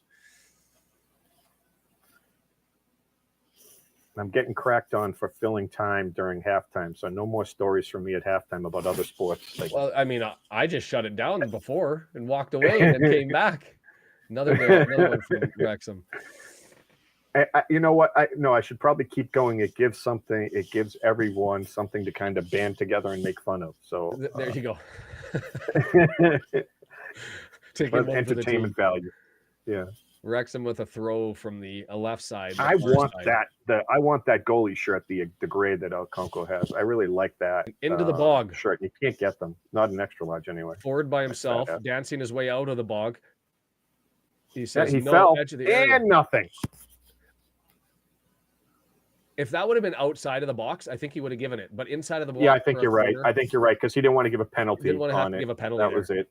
Yeah, he was just inside the box, so he would have had to give a penalty. Because that's like a 50-50 call, to be fair. And it was. Can he beat Aiden? It was equally worthy based off of the Mansfield calls that they've been getting. So sure, but there's been a different standard in this game, and I don't normally say that. We were joking about it for the Knots game because of all of the flopping, but oh wow, that was right nice there. Cross. Bowery with a bad shot. It's interesting to me. He's 35, 36, as I recall off the top of my head, and he's playing as a defender in the back, but he is forward a lot because he was historically a forward, and he just doesn't have the old genes are getting a little old. He's missing things that he'd normally probably bury. Kim, that was an awesome first game for you. Oh wow, yeah. Coventry game, even Coventry fans, I think, were a little impressed, at least the rational ones.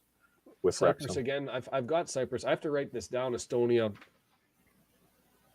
What was that? You got Cyprus, you're saying? There's a little bit of an arm thing, but Lewis ends up selling it again. Lewis is Jody Jones light.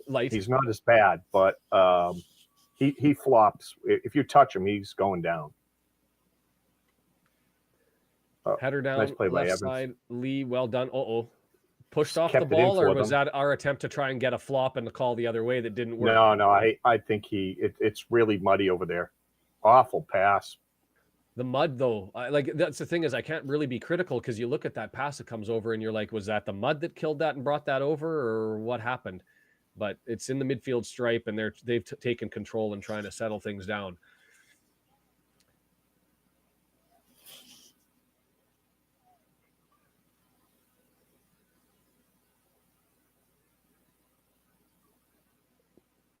Yeah, your man doesn't look like he belongs out there when he's running around. He's having a bad day, and which is weird to me because especially at the Knots game, more so than ours, like he absolutely dominated Knots on the back line. You just saw him running. He did not look athletic. He looks like someone who doesn't run around a lot. Like it looked like a struggle for him there. I don't know if the pitch has got him a little wonky or what. Across the face. Yeah. So that was a cross by, oh my goodness. Giveaway. Is he giving it? This can't be. They tackle him and fall into the box. They're outside the box. They fall back into the box. Yeah, it was outside the box. He falls into the box. Giving the free kick. Yeah, that's what Toes saying. He goes, what the heck? You just let go down the other end and this. Well, I mean, Lee did put it on him, and he was falling. Different circumstance in that it wasn't. Lee got fouled first and then falls into him. Yes. Yeah. Luxembourg, we'll add that one to the list. Luxembourg and Cyprus. Because Cyprus you've got to take a shot, don't you? I mean, he's going to go for goal. You've got to go for goal. He's going to go for rain and all the stuff and the muck and the mire. You don't want to take the opportunity. He's on the edge of the box. He's in a good The wall's got to be strong. You got to be prepared for it to go straight to goal because it's just too messy in the box right now. He's a right-footed kicker. I don't know how he's going to do this. I mean, it'll most likely bend away if he goes left. He did have an impressive goal against right Knots. side. Conco's in the middle. He's going to go upper right corner if he can hook it over it. That's what he went for. Side of the net. The side of the net. Yeah, on the right side. Just like he's a righty. There was no way he was going to be able to get left of Okonkwo there. Wasn't a bad strike. I mean, he hit the right side of the net from the side, you know.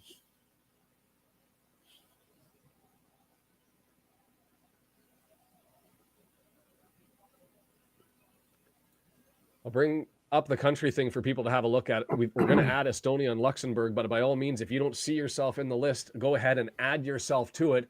And also remember that subscriber button. Click, smash, bump that number up. Goals and opportunities. John, I definitely moan more. And I mean while watching the game. No comment as Keeler Dunn spins in the middle of the pitch and the ball dies. Just get right into it. And I'm not even going to mention mud right now. Lewis, middle of the box, long Bowery. Bowery is horrible. I said it in my video. To the Mansfield 2089 guy who tried to tell me that Bowery is the straw that stirs the drink for Mansfield Town. Okay. He has pumped like 3 or 4 just yards, meters away and off.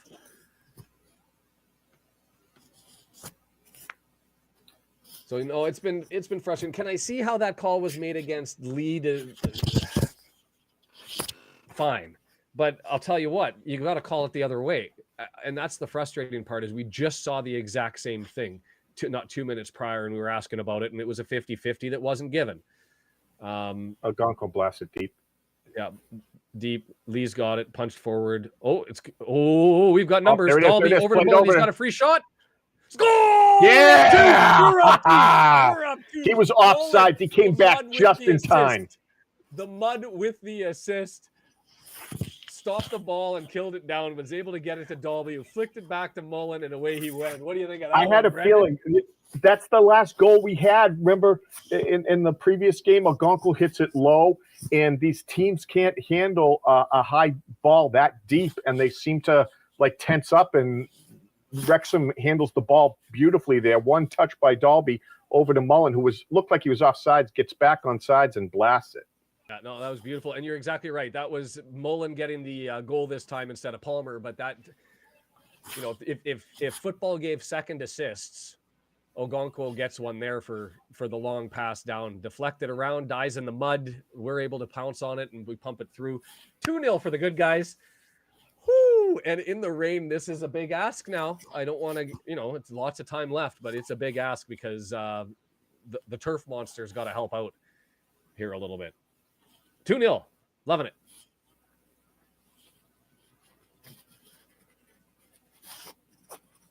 coming. See, Jed, when you throw out things like that, I'm expecting things are going to go bad, and all of a sudden they're going to be a problem, and you're ahead of me, and they're going to pot one or two here.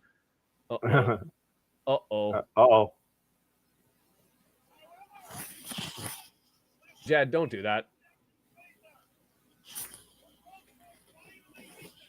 Well, that's frustrating. Me and my big mouth. It was quite a blast. It was. Did that look like it fell funny off of his arm? Like it. I want to see this. Oh. Yeah, see? You were right. Got kicked up into him. It was it did. It went right into his arm. It hit him. He purposely, and you see him go like this. I thought I saw something funny. Large, and that was. Yeah, Evans cleared it out, and it got knocked down, and I was like, "How did that happen? How did that go down?" I thought it actually hit him in the thigh live. I didn't think that it went off. No, that hit him in his bicep. He went like this. Notifications muted. Yes, please. I don't want this to be a tie game all of a sudden because I would end up really having to eat my words here. Yeah, we're in the 60th minute. If you're just listening to the two of us chat away here, 2-1. That was a hell of a pass, by the way, by Oates on that cross. Yeah, Wizard. It's usually afternoon games. This one went late to allow for S4C to cover it because they had Wales games, Welsh rugby to cover, and wanted to be able to put this. I also think it was, they scheduled games almost every 2 hours all day long from like 7 on. Well, there's a couple of morning games which are usually. Oh, was he offside? Now they're going to yellow card him for. Yeah, that's what I was thinking. It was a late. Was that late? I think. Don't over celebrate. I got it, Andrew. Thank you. But yeah, I think some of them were for policing records. Some of our policing reasons they brought the games earlier. There are a couple that are brought forward because BBC and ITV want to spread out the wealth as to what they're watching, right? To bring the viewers around. So that happens, and that's why there's some games that are on tomorrow. So we'll see. Anyway, we're into a 1-goal game again. So this one, the energy, the excitement, we're all back. You felt in control for a little bit, and then it all fell apart because of my big mouth. You agree, RKO. Okay. That didn't look natural. He looks like he flexed it to deflect his arm out. Yeah. Yeah, Jed. He didn't have a chance. It was struck too well. Hey, we got a Mansfield fan. That's exciting. Wasn't that far from him? The Mansfield. Welcome to the show. I'm not going to apologize for it. Oh, I don't have a problem with not calling those tackles as a foul, but you've got to do it the other way. And he's missed 3 or 4 of them prior, including that one in the box. What was that? That's a good, strong play to knock us off the ball. The problem is that's not the standard the referee has set for this game. He's been calling those fouls throughout, and we just not seeming to get those. Wizard, you are not alone. Although I played it as a kid and I'm familiar with it and I watched the World Cup, I would not call myself a footballer to the level that the majority of the people on the stream are. Absolutely mugged there. And a foul on us for backing into the defender. Like, that's how soft the call is the other way. Dalby finds him. Oh, he gets his elbow up around his head. All right. Yeah, well, he's but there's a Vulcan grip on his neck. I get it. He pulls him in, and I get it. But the optics on that one weren't bad. That one wasn't as. That's not the worst call of the day. No. Certainly not. No. But I'm unapologetically biased. Welcome. So I try to be a little less biased. I don't even. Yeah, you can, Sean. You can play reasonable. That ain't me. I can't even fake that. John can try to keep me, in line, but I'm not going to apologize. I am what I am. To the penalty area, into the penalty area, looking into the center. He's got Mullin up front, leaves it for Lee. Oh, here comes it. Oh! That was the turf cannon missed wide left. That was the turf monster that skipped that one to the left. You could see it like when you throw a rock. And it looks like they might have got his foot when he came up. Did they almost get him? No, you're right. Skip. if that didn't skip the second time, I think that was in. The goalie wasn't getting to it. He could have made that. Yeah. Mansfield is 1 point behind us, but they have a game in hand. They're sitting in fourth place. They have 0 losses in league play. I don't know how many wins it is, but it's a lot of ties. They do not lose games in league play. They haven't yet, but they also don't win, so that's why they're behind us at the moment. Well, and the 1 game in hand. There's six teams without that have only played 15 games, and Mansfield's one of them. I think Morecambe might be another one who's pretty close, and I think like Swindon, all of them could be either past us or around us if they won. Oh my God! See that throw in? Yeah, literally hit, splashed, and stopped. Mansfield's flying home from Jamaica, and so he's stuck with us, not being able to get the game. That's an impressive. He's stuck way with to all the find Wrexham fans. I like it. Mendy's going to be coming in here, 65th minute. Oh well, at least he's getting something, right? At least he's getting.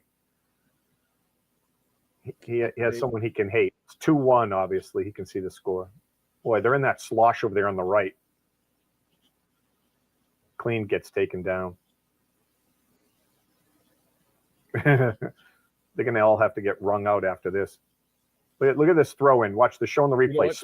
Stephen, because of the nature of the competition, there's a ton of subs that are available. We've got 9. So it's Palmer can come in. Davis can come in. Mendy's obviously looking to come in. Boyle's there. So forward out, Mendy coming in. There is a mass. Yeah, that's a great call out, Kim. 7 fouls to Wrexham, 1 to Mansfield. Now, I haven't watched the hundreds and hundreds of matches that you guys have, but typically in other sports, especially like basketball, if the fouls almost always come close to equaling out. They're never ridiculously lopsided. Certainly not something game like management, this. as it's called. Yeah. Usually referees are like, oh, I realize there's a lot of calls going one way and both teams are playing equally physical. So maybe I got to look at it. You might disagree with me. I don't know. But after where sports have a half, if I'm a referee and they go into the back and there starts to be whether the league calls or whether they watch it on a replay or they figure it out, oh, that's a yellow or a red. That was super late. You got to come on. You can't do that in the mud. His cleats were up. He's got him in the shin guards. Yeah, send him off. Looking for blood first. Flint in there working for him. That was at full speed. Horrible tackle. Yeah, he's over there trying to help him up. I don't think he's actually hurt. He's faking, but he did get hit good. He got clattered into bad. Take you back to the Cannon clear out. What was the difference between the Cannon clear out? Not in this game. But no, this guy got a much bigger run up. This guy was flying compared to Cannon. Cannon slid 5 feet. This guy hit him right away, then slid. If you the Welsh broadcasters that I hear say that's got to be a red card. That they'll be amazed if it's not a red card. He's holding a yellow in his hand. He's reaching for the red though. It's a yellow. No, he's got the yellow in his hand. He was in his pocket for a second. Garbage. Only a yellow, and he's having a chat with him. I mean, he clattered into him. That was brutal. That was equal to Cannon's red card. Got him in the ankles and cleared him out. No way. Oh. Yeah. Wrexham player gets there first. Cleats in defeat, follow through into the shins and his knees, and that's not a red.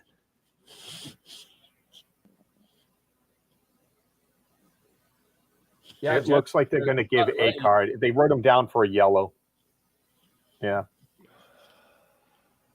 That has to be a red every day. The broadcasters saying that has to be a red. They're trying to justify the yellow. The one thing that they're saying is they don't want to see red cards because they sway the game too much. What the hell? It was a poor challenge. It was a quick challenge. It took him right through. It wasn't just stepping on him with the cleats. He rolled right through from cleat to ankle to knee.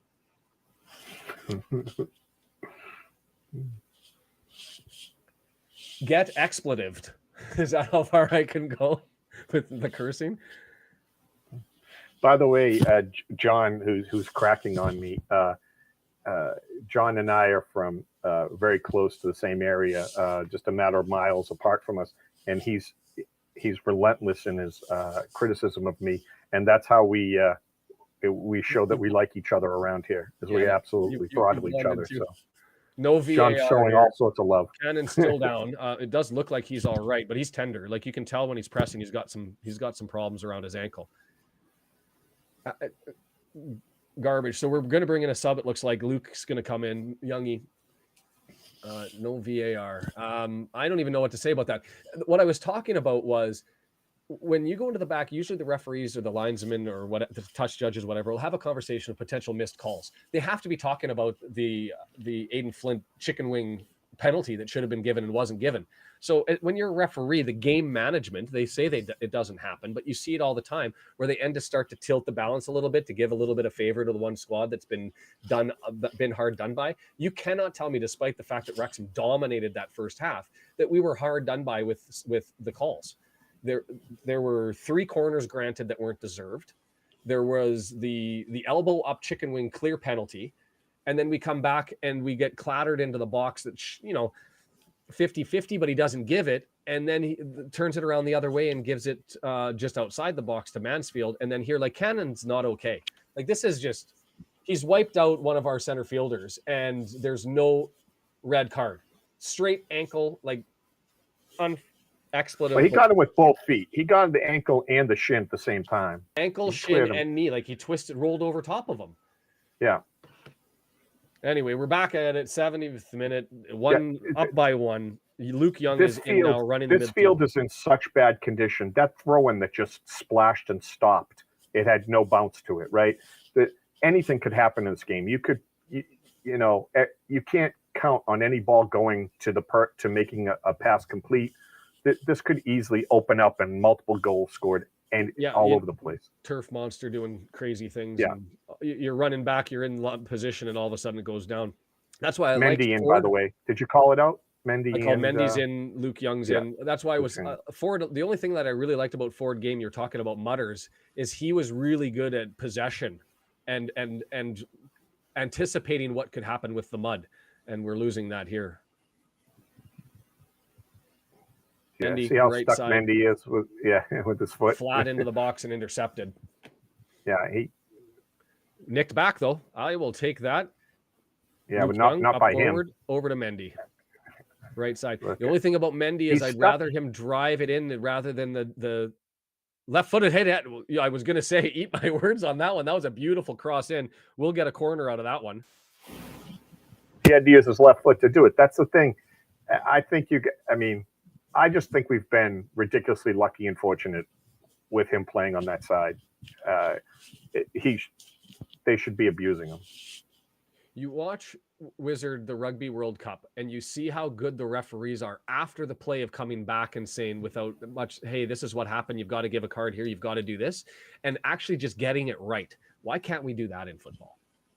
I don't know. It's in swinger, it's there, headed over, and it's out of play. So we'll settle it down as the ball dies. And Mendy, playing center back as he does on every corner, gets it over back to McClean. Headed down. Too deep. Mansfield, deep in their zone, up towards the midfield stripe, just dies. The ball's doing such weird things that you're just trying to basically bat it towards your goal and then cross your fingers and see what happens. You just got to hold on. Yeah, because this is not going to be a fair representation of who's the better team right now. The conditions are it's so shoddy. Look at how the ball just keeps coming funny off of people's feet and everything. You got to get it up in the air. You cannot. By the way, one of the things that people don't talk about is when Mullin gets the ball and he crosses it. Oftentimes, he keeps it on the ground and rolling, perfect for the whoever he's passing it to be able to hit it. They don't have to get a ball that's bouncing in the air and try to time it or guess it. He somehow gets it rolling to them. You do not want to make that kind of pass right now because that ball won't make it across the goal. Turf Monster gave us the ball, then turned it around and gave them the ball. And that was a tricky one for Ogonko there. That skip right before him in the mud. You got to be a little bit wary as to what's going on.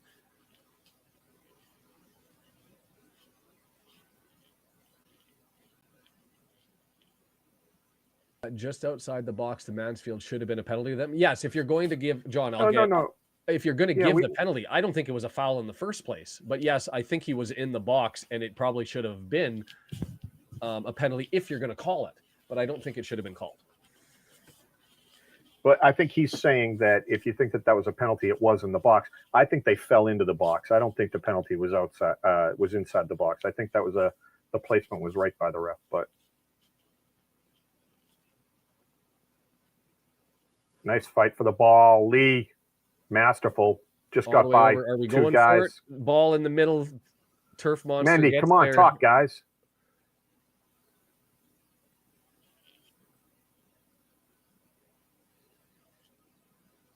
Nice.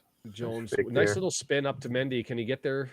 No, he can't keep that in. He can't keep that in. Oh, wow. Is that check up? Well done. So Mansfield has it now in their own third, trying to find a way to get it up. It is like a game of it's ping pong. It's just punch it forward and hope you can get possession. Like the skips of the ball, the roll off the pitch. It's just.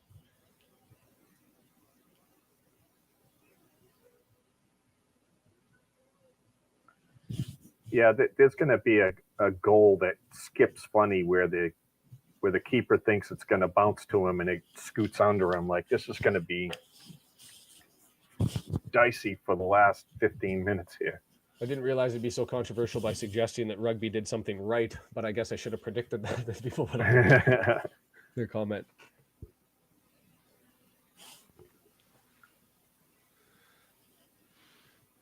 Mendy on the right side, looking to find a way into their third. We bring it back to the half with possession. We'll go all the way back to Ogonkwo. Should have a healthy bit of extra time here. We've had multiple goals. We've had the Cannon injury. I'm thinking probably 7-8 minutes.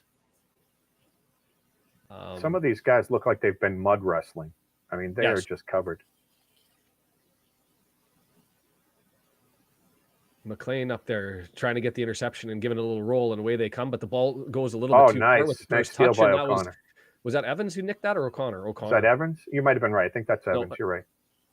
No, that was O'Connor. You can't have two guys with a similar haircut. Here they come again. Ball given up to us, pushed forward, but out of reach of Mullin, who was moving forward into the box, and Pym grabs it, throws it forward, and back come Mansfield. Those two have been interchangeably great today. So switch right.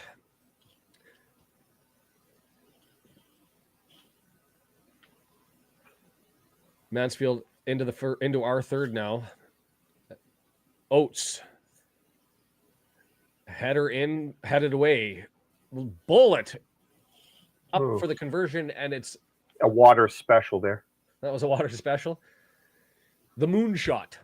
Yeah. Yeah, actually, you're right. It would have been twice as high as that, but it was a bad shot. It's interesting to me. Oates was described to me as a poacher who didn't really play well out on the wings, but I'll tell you, other than that garbage, he shouldn't be on the pitch and should be done for the day. That was an impressive cross that he got in there and run down the left side. I don't like guessing, and everyone says, you probably don't want to be making predictions and stuff early, but I think they also have a part of their schedule coming up that they could put up a lot of points, go on a big run here, and start getting a little separation from the pack. I think they could be a promotion team this year. Yes. Mendy with it, right side forward into the box, reached out and grabbed. As he was running by, not significant, but just a little flail of the arms to slow him down and make contact. Do I think you call that a foul? No. But frustrating all the same right here. And reach, just enough to slow him down. And the ball goes out, and Mendy has to make a panic decision and try to cross it in, and doesn't get to do that. And it's a goal kick. So well played by the defender just to throw him off and not do too much to cause a foul, because that was dangerous territory. Ogonkwo should be out. Ogonkwo should be out. Get it. Ogonkwo should be out. Why did he sit back and rest on that one? That's a lot of faith in the defender. Communication's got to be better there. Mendy, they're calling for the foul. You know what? Hey, look at it. The ref didn't even call it. Everyone stopped, so then the ref called it. That was a foul, but I think they should have just played advantage and let it go. But the reason they called it was to say we're not going to play the advantage. We're going to stop it. So just call it down. So that's what I mean. They have more control than the ref does. That is true. So 35, 40 yards out, going to be a left footer looking for a head at the edge of the box. It's still raining swung hard. In, knocked down. Wrexham clears. Mullin on the chase. Trying to give Mullin a chance. Yeah, he's going to pick it. He's going to pick it. He's got it. The turf monster gives us a break. Back heel. Flick it over.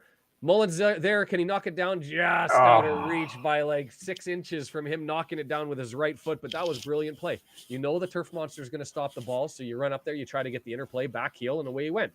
Slows down.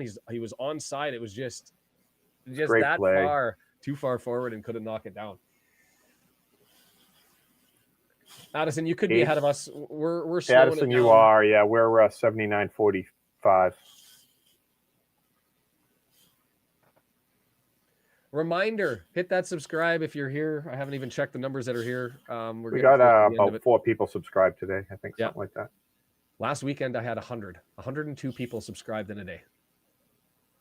And so that's what I was hoping for. Run that number because I can get close to 1,000 here if I get another week like that. But it is what it is. We will get there eventually. Just a matter of time. Oates on the left side. Into the front of the box. Switch now. Right side. Bowery over to the right. Left footer into the box. Headed away by Tozer. Well positioned, but it knocks down with Bowery. He goes to take a shot. Oh, God, out there again by Lee. Well got down. Nice. Dolby with the ball. Kicks the head from Mullin. Slide block in the mud. Mullin with the ball. Counterattack into the edge of the area. Kick. Asks the question to Pim, and Pim stops it. It was tough. I don't think he was going to be able to cross it to anybody. He had to kind of take the shot. He was running out of time. No, Wizard. The game is not over. There are a couple of people who are like a minute or two ahead, and they'll know what's happening before we get to it, and which is fine. I just ask, don't ruin the chat with it if you get the opportunity. Ogonko lets it roll out, and we're gonna get it. Wrexham 2-1, 81st minute. Yeah, the scoreboard's up there. The clock is running, and I'm gonna check the stats here.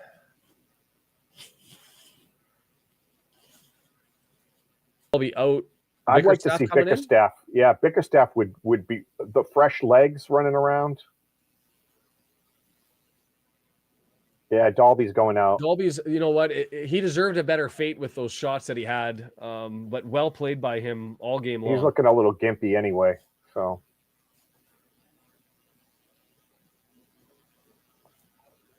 If you hadn't already left, see you next time. Thanks for coming.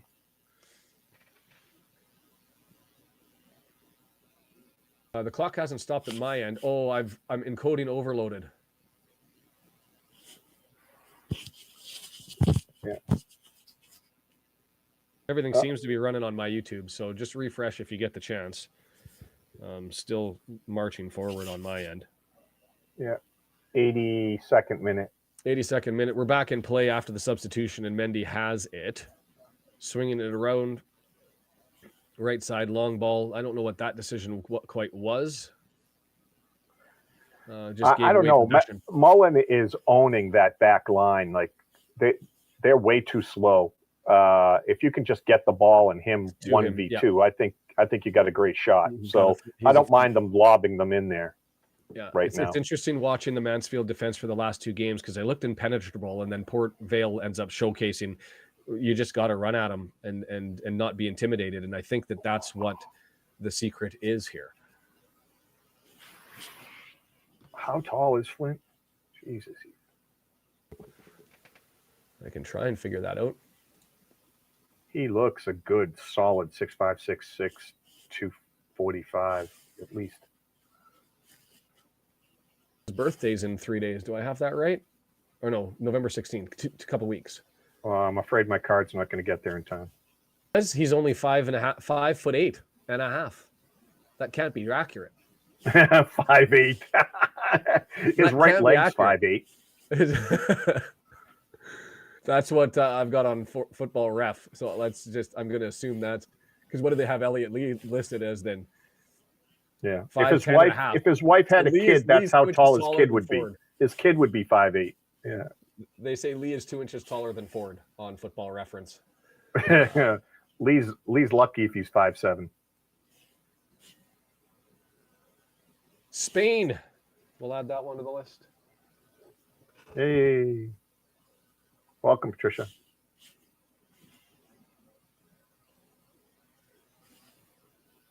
We have so many South Americans, and sometimes they put Spanish up. I finally put Google Translate up in one of my windows so I can translate next time.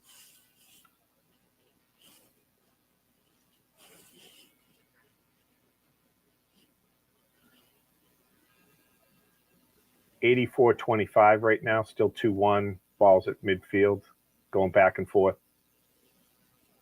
between the two teams. Nothing really developing.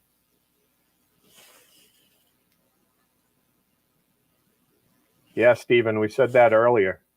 It's purposeful. They don't want you to be comfortable. Cardiac kids, defibrillators increase. Nice steal, good pressure. Purchases in Mansfield because of this one. Turn and go. I love that move when Mullin does that, or he slips the tackle. He slips the touch on purpose and then circles behind the guy to get the ball. Pim all the way down, 85th minute. We're just watching the clock go, and hopefully the turf monster kills a lot of ball. We're going to get at least 5 minutes, though, on the Well done by Jones there. Well done by Jones again. In the midfield, just knocking the ball down, passing it off, receiving it, turning and clicking again. That's the type of midfield control that we need, and he's been providing now for 2 games. Oh, look at that. Rankin? No, Nunavut. Is that? Yeah, that's Canadian, right? Somebody from Nunavut. Awesome. I haven't even considered the territories yet because I was like, I don't know if I'll ever get anybody from Nunavut, especially Rankin. Oh, come on. There it is. Yeah. Finally, the linesman gave us a call. Ball. He only threw the guy right in front of you.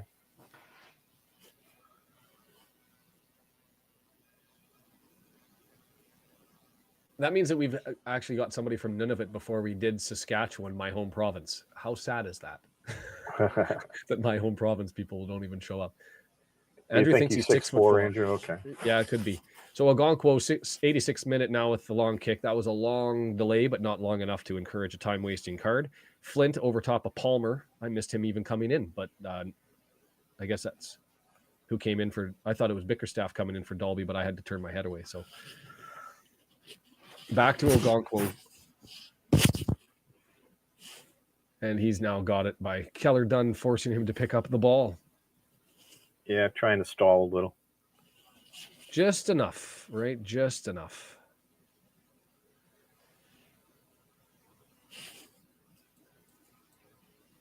Young just knocking it out of bounds. I'm fascinated. He should be able by to these check that shot up. Totals. Yeah. I'm fascinated by these shot totals being 22-17. Shots on target, 6 for them, 8 for us. It doesn't feel like that. Yeah, Algonquo might be 6'6", but Algonquo still looks like he's 200, 200 maybe 210, where this guy looks, jacked. Flint, yeah, he's a big lad. Not the center backs from Sutton though. Those guys were units. Yeah, huge men. McClean with a left-footed throw in after the ball pinged around in the midfield and ended up on getting knocked out by Mansfield. The Spanish word for moaner. It's Brendan. It's Brendan. Even the Spanish know. I'm notorious.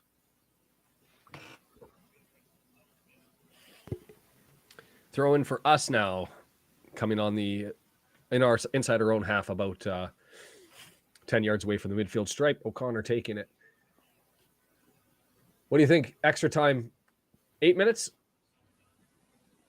I don't know. I think this guy's just trying to get out of here. I'm hoping he does 5. I thought you were going to say, is he going to give him a favor and give him 10? I think he wants to, but he owes us for the shitty job he's doing. I think it's raining, right? Like, don't those guys not want to stand out in the rain anymore and just go, okay, let's get out of here? Yeah. Cut the Dangerous extra time in half here. Mansfield with it down the left side. Big cross coming in. Big cross, too far, goes, take your time, settle it down, clear McClean's if you have to. Taking his time, All the subs losing deep track. Ball. Yeah, nice. Mullin's going to pressure him. Boy, they spun out. That was a brave. They rightfully get worried with Mullin coming barreling at them. They're like, no, I'm not handling the ball. He just takes it every time. That's awesome, man. Well, I'm originally a Saskatoon, Saskatchewanian, and here they come, right field, two behind Flint, turns, shoots. Oh, Ogonko didn't even make a move on that. Like, he knew that it was going to be wide, but it ended up being a lot closer than I thought it was going to be. He missed by 1.5 feet to the left, and Keeler done on that back pass. And Flint, if the pass was a little bit better, I think it would have ended up in Flint's feet, but it didn't because he had the angle. Keeler Dunn had to turn and swing with the left, and he just punched it wide. And you know what? Now I know why Ogonko missed, because it was pretty clear off of his boot that he just was going to miss that by a couple of feet. And well done. Was that Cannon there? Jones that got in front was there for the block. Yeah. RKO, that's what I thought. I thought he was close. He looks closer to 6'6". He looks big. Not that 6'4" isn't big, but he looks all of 6'6". Well done, Palmer. Smart little play there. What, they gave that to them? Yeah, well, they asked for it, so. How did that? Wait, what? Palmer goes and grabs it and kicks it off, and it goes right off like there was nobody else around. So all of this pressure is free. 8 minutes of extra time. 8 minutes of extra time. What the hell was that? Uh-oh. I don't want this to be a thing that I have to go back and pull the video and go over. Like, just let's get the ball going the other way. Oh, yeah, that's your next video. Forget the putts video. It's the if you want to give putts of the match to the referee and watch all the missed calls. All the missed calls. And make sure you reference John Mendy all the way down. That Brendan was rightfully moaning. Open on the bog ate up the ball. The ball was that Mullin on the left side, 2-on-1, and just ran it right. Stopped. Everyone ran by it on the right side, and the bog just stopped and ate the ball. That was the area I was telling you that O'Connor was masterful in. I was like, how is he handling that? Everyone else is stuck. Yeah. That area is garbage. So 8 minutes of extra time. We're through the first minute. We've still got possession down on the left side, outside the penalty area. Long cross in, high ball. Palmer down. Palmer right to him. Goes down. Jones picks it up. Come on. Bring it back. Come on, cut it back. Bring it back. No, instead he gives it away and tries to take the Mullin, and Mullin was going at the turnover. Stop. So, piss poor decision there, but that was on us. There's no way Flint's 185. That was a handball on us. You must be talking about Ogonko. Hey, that's the same play that they scored on. Knocked down ball up, hits a hand. Knocked down ball up, hits a hand with Mullin, but they called it a handball. It was a handball. But that's what Mullin say. You didn't call it down there. You didn't call this one here, and you're good. That's exactly what Mullin just performed in sign language. Was you didn't do it down there. You didn't do the chicken wing here, and you're going to call me for the handball there. And that's the frustrating part of what the referee's done today is he's missed so many obvious calls. High ball in, diving flop. That was an impressive. You know what? There's nobody on that pitch that can throw Flint. Flint just went airborne. Pirouetted and somersaulted. Oh, well done. I give him points for that. That's impressive. Like, not enough height, maybe. You know what? A 7.9 didn't get enough height on the leap, but the form there on the dive and the somersault was definitely on par. Ogonko punching it forward. Thank you, Walnut. Welcome. If anybody else is subscribing, now's a good time after the match. Yes, thanks, Walnut. Oh, nice push in the back there. Flint now gets it forward. Keeler done. Oh, there's a flat. There's nothing. Nope. I think that was a foul. Yellow. Are we going to get a yellow? I mean, it's one of those things. Did you think he was clear away on the run? That's the right call. Oh, yeah. It's always the right call on a Wrexham player. Yes. It's the right call on a Wrexham player, but I agree. He never makes those calls the other way. That's the right call, though. Davies swipes his leg out when they're breaking forward and clear. And it was a smart decision because they had numbers going forward. So, minute, they're 40 yards out and going to have a free kick here. Yeah. Oh, they play it short just over to the right side. Interesting decision because of the turf monster. You'd think that you'd want to, or not the bog monster. Headed away. You'd think you'd want to take a shot. Come on. Edge of the area, high cross in, header down, rolling. Oof, that was close. Just missed a couple of heads there. And nice little fake guy kick. slid 12 feet to get him past the ball.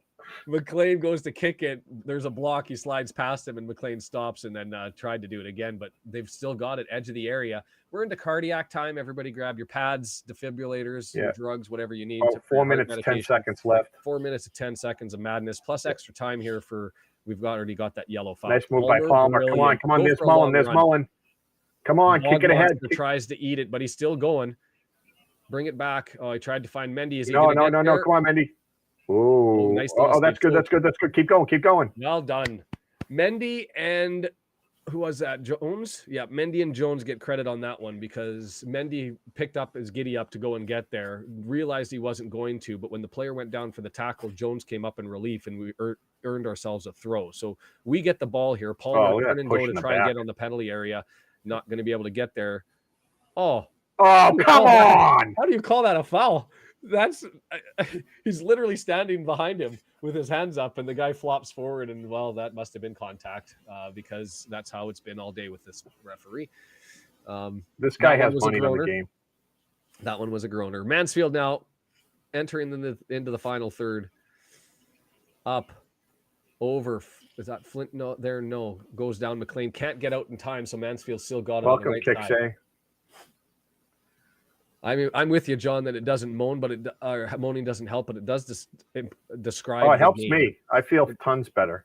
It does help describe the game. Long thump down, sits there for Pim, and Pim just returns the favor. It's a long ball back, and who's going to get control as the turf monster's there? That's got to be a foul our way. Yes, it is.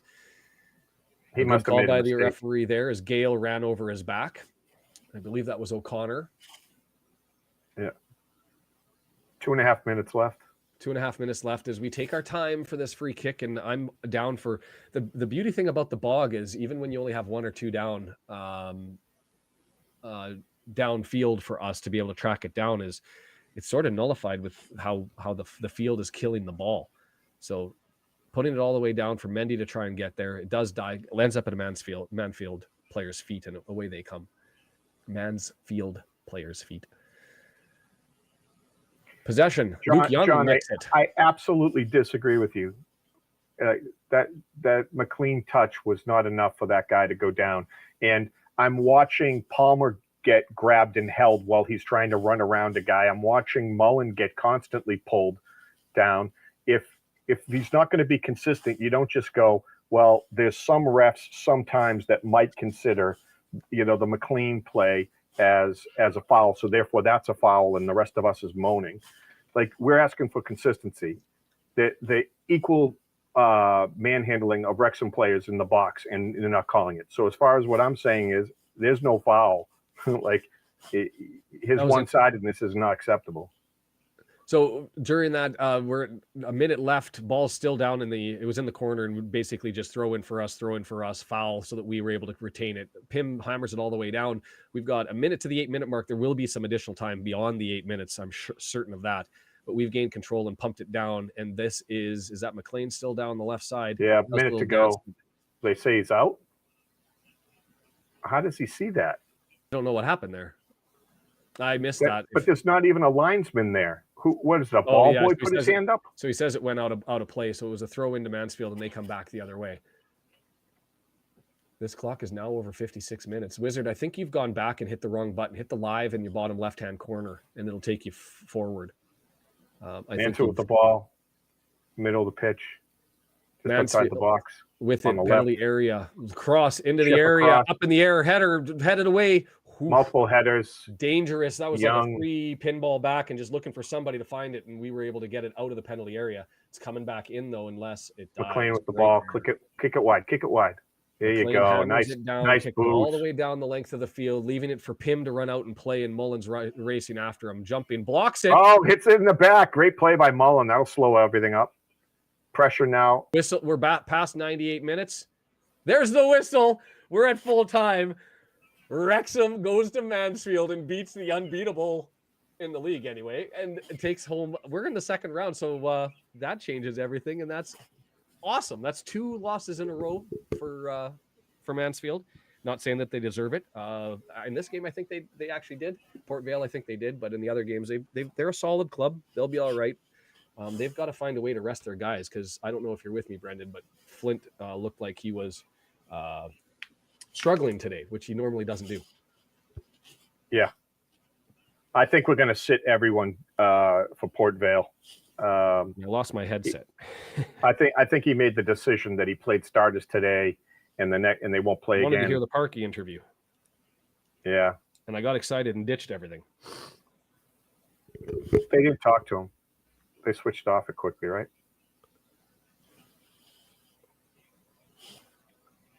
Yeah, I think we have. He's just talking about how fantastic it was. Winning a lot of 1v1s and difficult stuff. Hey, look, before you guys end up leaving and while I listen to the Parky interview, take the final opportunity, hit that subscribe button as you guys flow past. I'm going to stop the clock here. It is a 2-1 victory for the good guys. We're doing a second round. The draw is tomorrow, I believe. It's 6:30 Pacific, 9:30 Eastern time. I will double check that. I intend to be on for the purposes of the draw. I'll pull up the balls, put who the interesting draws are, because we get to do this again. Again, I want to have Mud Bowl survived. Absolutely would. I want to take this one and put it in the bank. But I'm also looking forward to see who we get. Chester's going to be in a replay, so that could always be a fun possibility. You've got an 8th tier team that won today and will be in the second round, and then you've got some away days that could be fascinating if we end up pulling them. I think Derby County would be one that I think would be fun to go away. So an easy game at home or a big game, big stadium away, those are my preferences, and we get to find out. So I'll put that out on a tweet. I'll put it on Instagram. I'll put it on the YouTube poll. Maybe we can have some ideas as to who we want.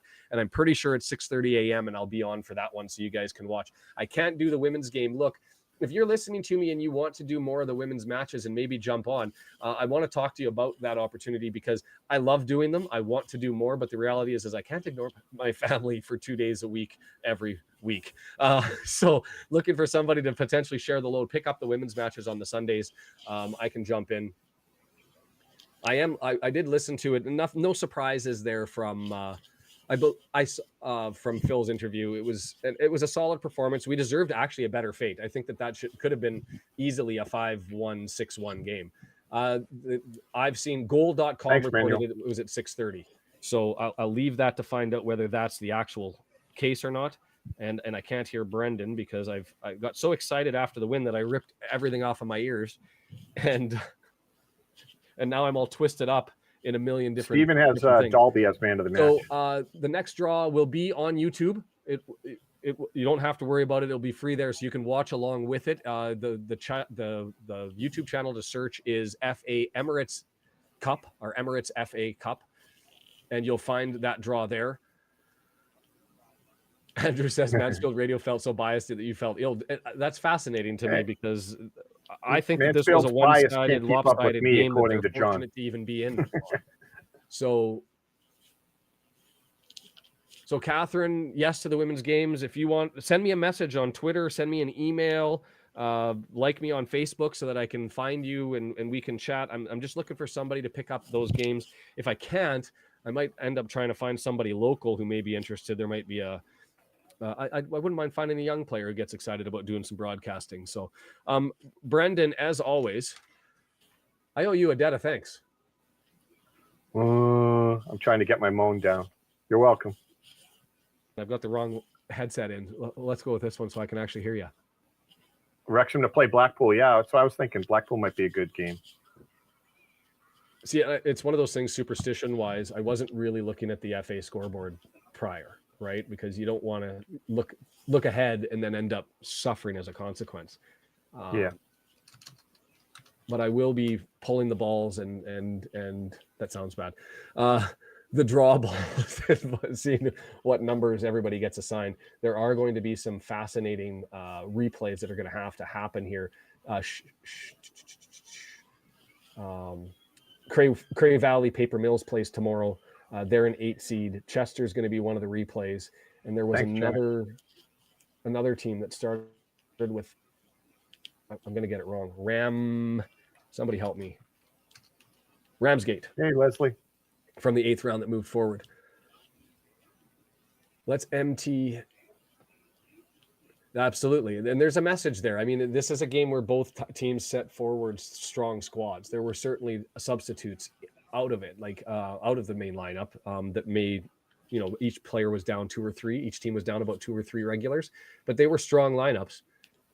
And we were the better team today. And if anybody tells me that's wrong, I will gladly have a debate and pull the video evidence. The end of that first half we were dominating. We had control throughout. Early upsets was Ramsgate. They knocked out, 8th seed, and they knocked out Woking, which is a 6th-tier team. So an 8th-tier team up against Woking Football Club. Woking, I believe, was in the National League. Yes, in the National League. So they won 2-1 today at Ramsgate. So they're into the next round. There were some draws. So Chester in the 6th played York City. They're into a draw, and we'll have to replay. And there was another draw, Horsham and Barnsley, which was the big one probably from yesterday. Horsham 7th tier, Barnsley 3rd tier, League One squad. And they Charlton went tomorrow, 3-3. Derby tomorrow. So follow along on the channel. Here's another reason to hit the subscribe button. Follow the subscribe button. It'll come and tell you when I figure out exactly the times. It's 6:30 Pacific, as I understand, which is 7, 8, 9:30 Eastern time, which go forward 4 hours is like 2:30 or 3:30 out in England. John. We fall back this tonight, right? At least in Canada we do on the time. Brendan, do you guys go back for daylight savings today? Tonight? I'm not sure if it's tonight or not. It might be. I'm pretty sure it's tonight for us up here anyway. So the joy of different countries doing different things. Jed, make you an admin here? I can do that. But I just wanted to make sure that it was in order to control maybe the chat or something. Did I lose track with somebody going sideways? Thanks, Woody, Jed, John, Steve, Andrew, all the regulars, Stephen, Kim. Yeah, it was a fascinating one. A lot lower numbers, interestingly enough, as far as both views and concurrent participants. Clearly, League Two, more of an interest here. But Andrew, you're welcome. Appreciate it. And I guess that means I should probably look to wrap it up. I'm just going to see if it's up right now. Usually it's about this time that the Emirates FA Cup YouTube, that they have the link up. But it was goal.com that announced. Hey, Chris. We'll join 20 minutes early, 13 minutes early to be able to see the whole thing. Yeah, Chris agrees. They should have had a bunch of scores in that first half. I agree with you. North America Daylight Savings Time ends tonight. So, yes, fall back in the US. So that's good stuff. It's easy to be lazy. All the clocks seem to change for themselves nowadays. So yeah, I'll hand it to you, Jed. Who we didn't see the scoreboard update from W&G. Was that because there was no scores to update because it was late? Yeah. Will be a fascinating one. Look, I love runs in the FA Cup, and I especially love making it into the third round proper. To me, that's the goal that you start with when you're not when you're a championship team or a premier team, you're looking an eye in the bigger prize. But for me, FA Cup, it's third round proper. Take that chance to be able to get a Prem team and have some fun. And anything that happens after that is gravy, and you just soak it in and you go as far as you can. And that's why I love Wrexham as the part of the story is they've been giant killers all the way through. So upwards and onwards, and Jed, you'll have to flag it if I did miss a couple of idiots. But the game will also be on too if we end up getting a draw. If it's Chesterfield, Portsmouth, Crewe, Derby, Charlton Athletic, Cray Valley, Paper Mills of the 8th tier would be fascinating to watch as well. So there's been some upsets. It's going to be at noon or earlier. Yeah, we'll be up at 4:00 in the morning to watch that one. Or I will be out here on the West Coast if we draw Chester, because for certain it'll be an early one. I think I'm going to end up wrapping it up unless there's questions, comments. Otherwise, I'm trying to set up, just so that you're aware, no women's match for me tomorrow. I'm just not going to be able to do it. I've got stuff to run around and do, but I will be there for the draw. Stay tuned for that. I've sent some messages out to have some people join for the podcast that I did with every second Sunday at 1 to have sort of a live chat like we did to bring everybody in with the hot stove. We'll be back Tuesday, Port Vale, Dead Rubber. I don't know how that's going to go. We'll probably just run the youth teams out. I don't know if Thanks, Scarla. It'll be a bit of a less engaging game. But I do think Swirly Glasses, it was less engagement because there were more people watching in the UK and not having to catch it with me, which is disappointing. I thought we had enough North American crew to be built to rule the day. But that's, we're learning here as we go through the process. And then other than that, we'll be back for next Saturday after that. So draw tomorrow. That's the big one. I will put up the information. 7 a.m. for Brendan and stupid time, 4 o'clock in the morning for me. That's exactly the downside of of those early games. But to watch Chester, I would be entertained. I will make that would be cool. Otherwise, I mean, there are other teams that I want out there, but we'll talk about that tomorrow. I'm going to look at the numbers and figure it all out. Much love and happiness. Smash. No women's game, Woody, as it just came out. Sorry. No, the women's game will be tomorrow. You can catch that. iFollow. You don't need me for the watch party. It will be available, so you can pick that up. I'm pretty sure that I just assume that they're playing. I believe they've got Cardiff Met tomorrow, right? Yes, they do. Yeah, and so that'll be a tough match for them. Looking to try and create the distance. The women are, remember that competition, top 4 play for the championship, top 4 play for the bottom. So there's yes, you want to be near the top, but you want to be at least top 4 and create that separation. Cardiff Met, 6-time champions of the Adreno Premier League with Swansea. You want to distance yourself there. Thanks, John.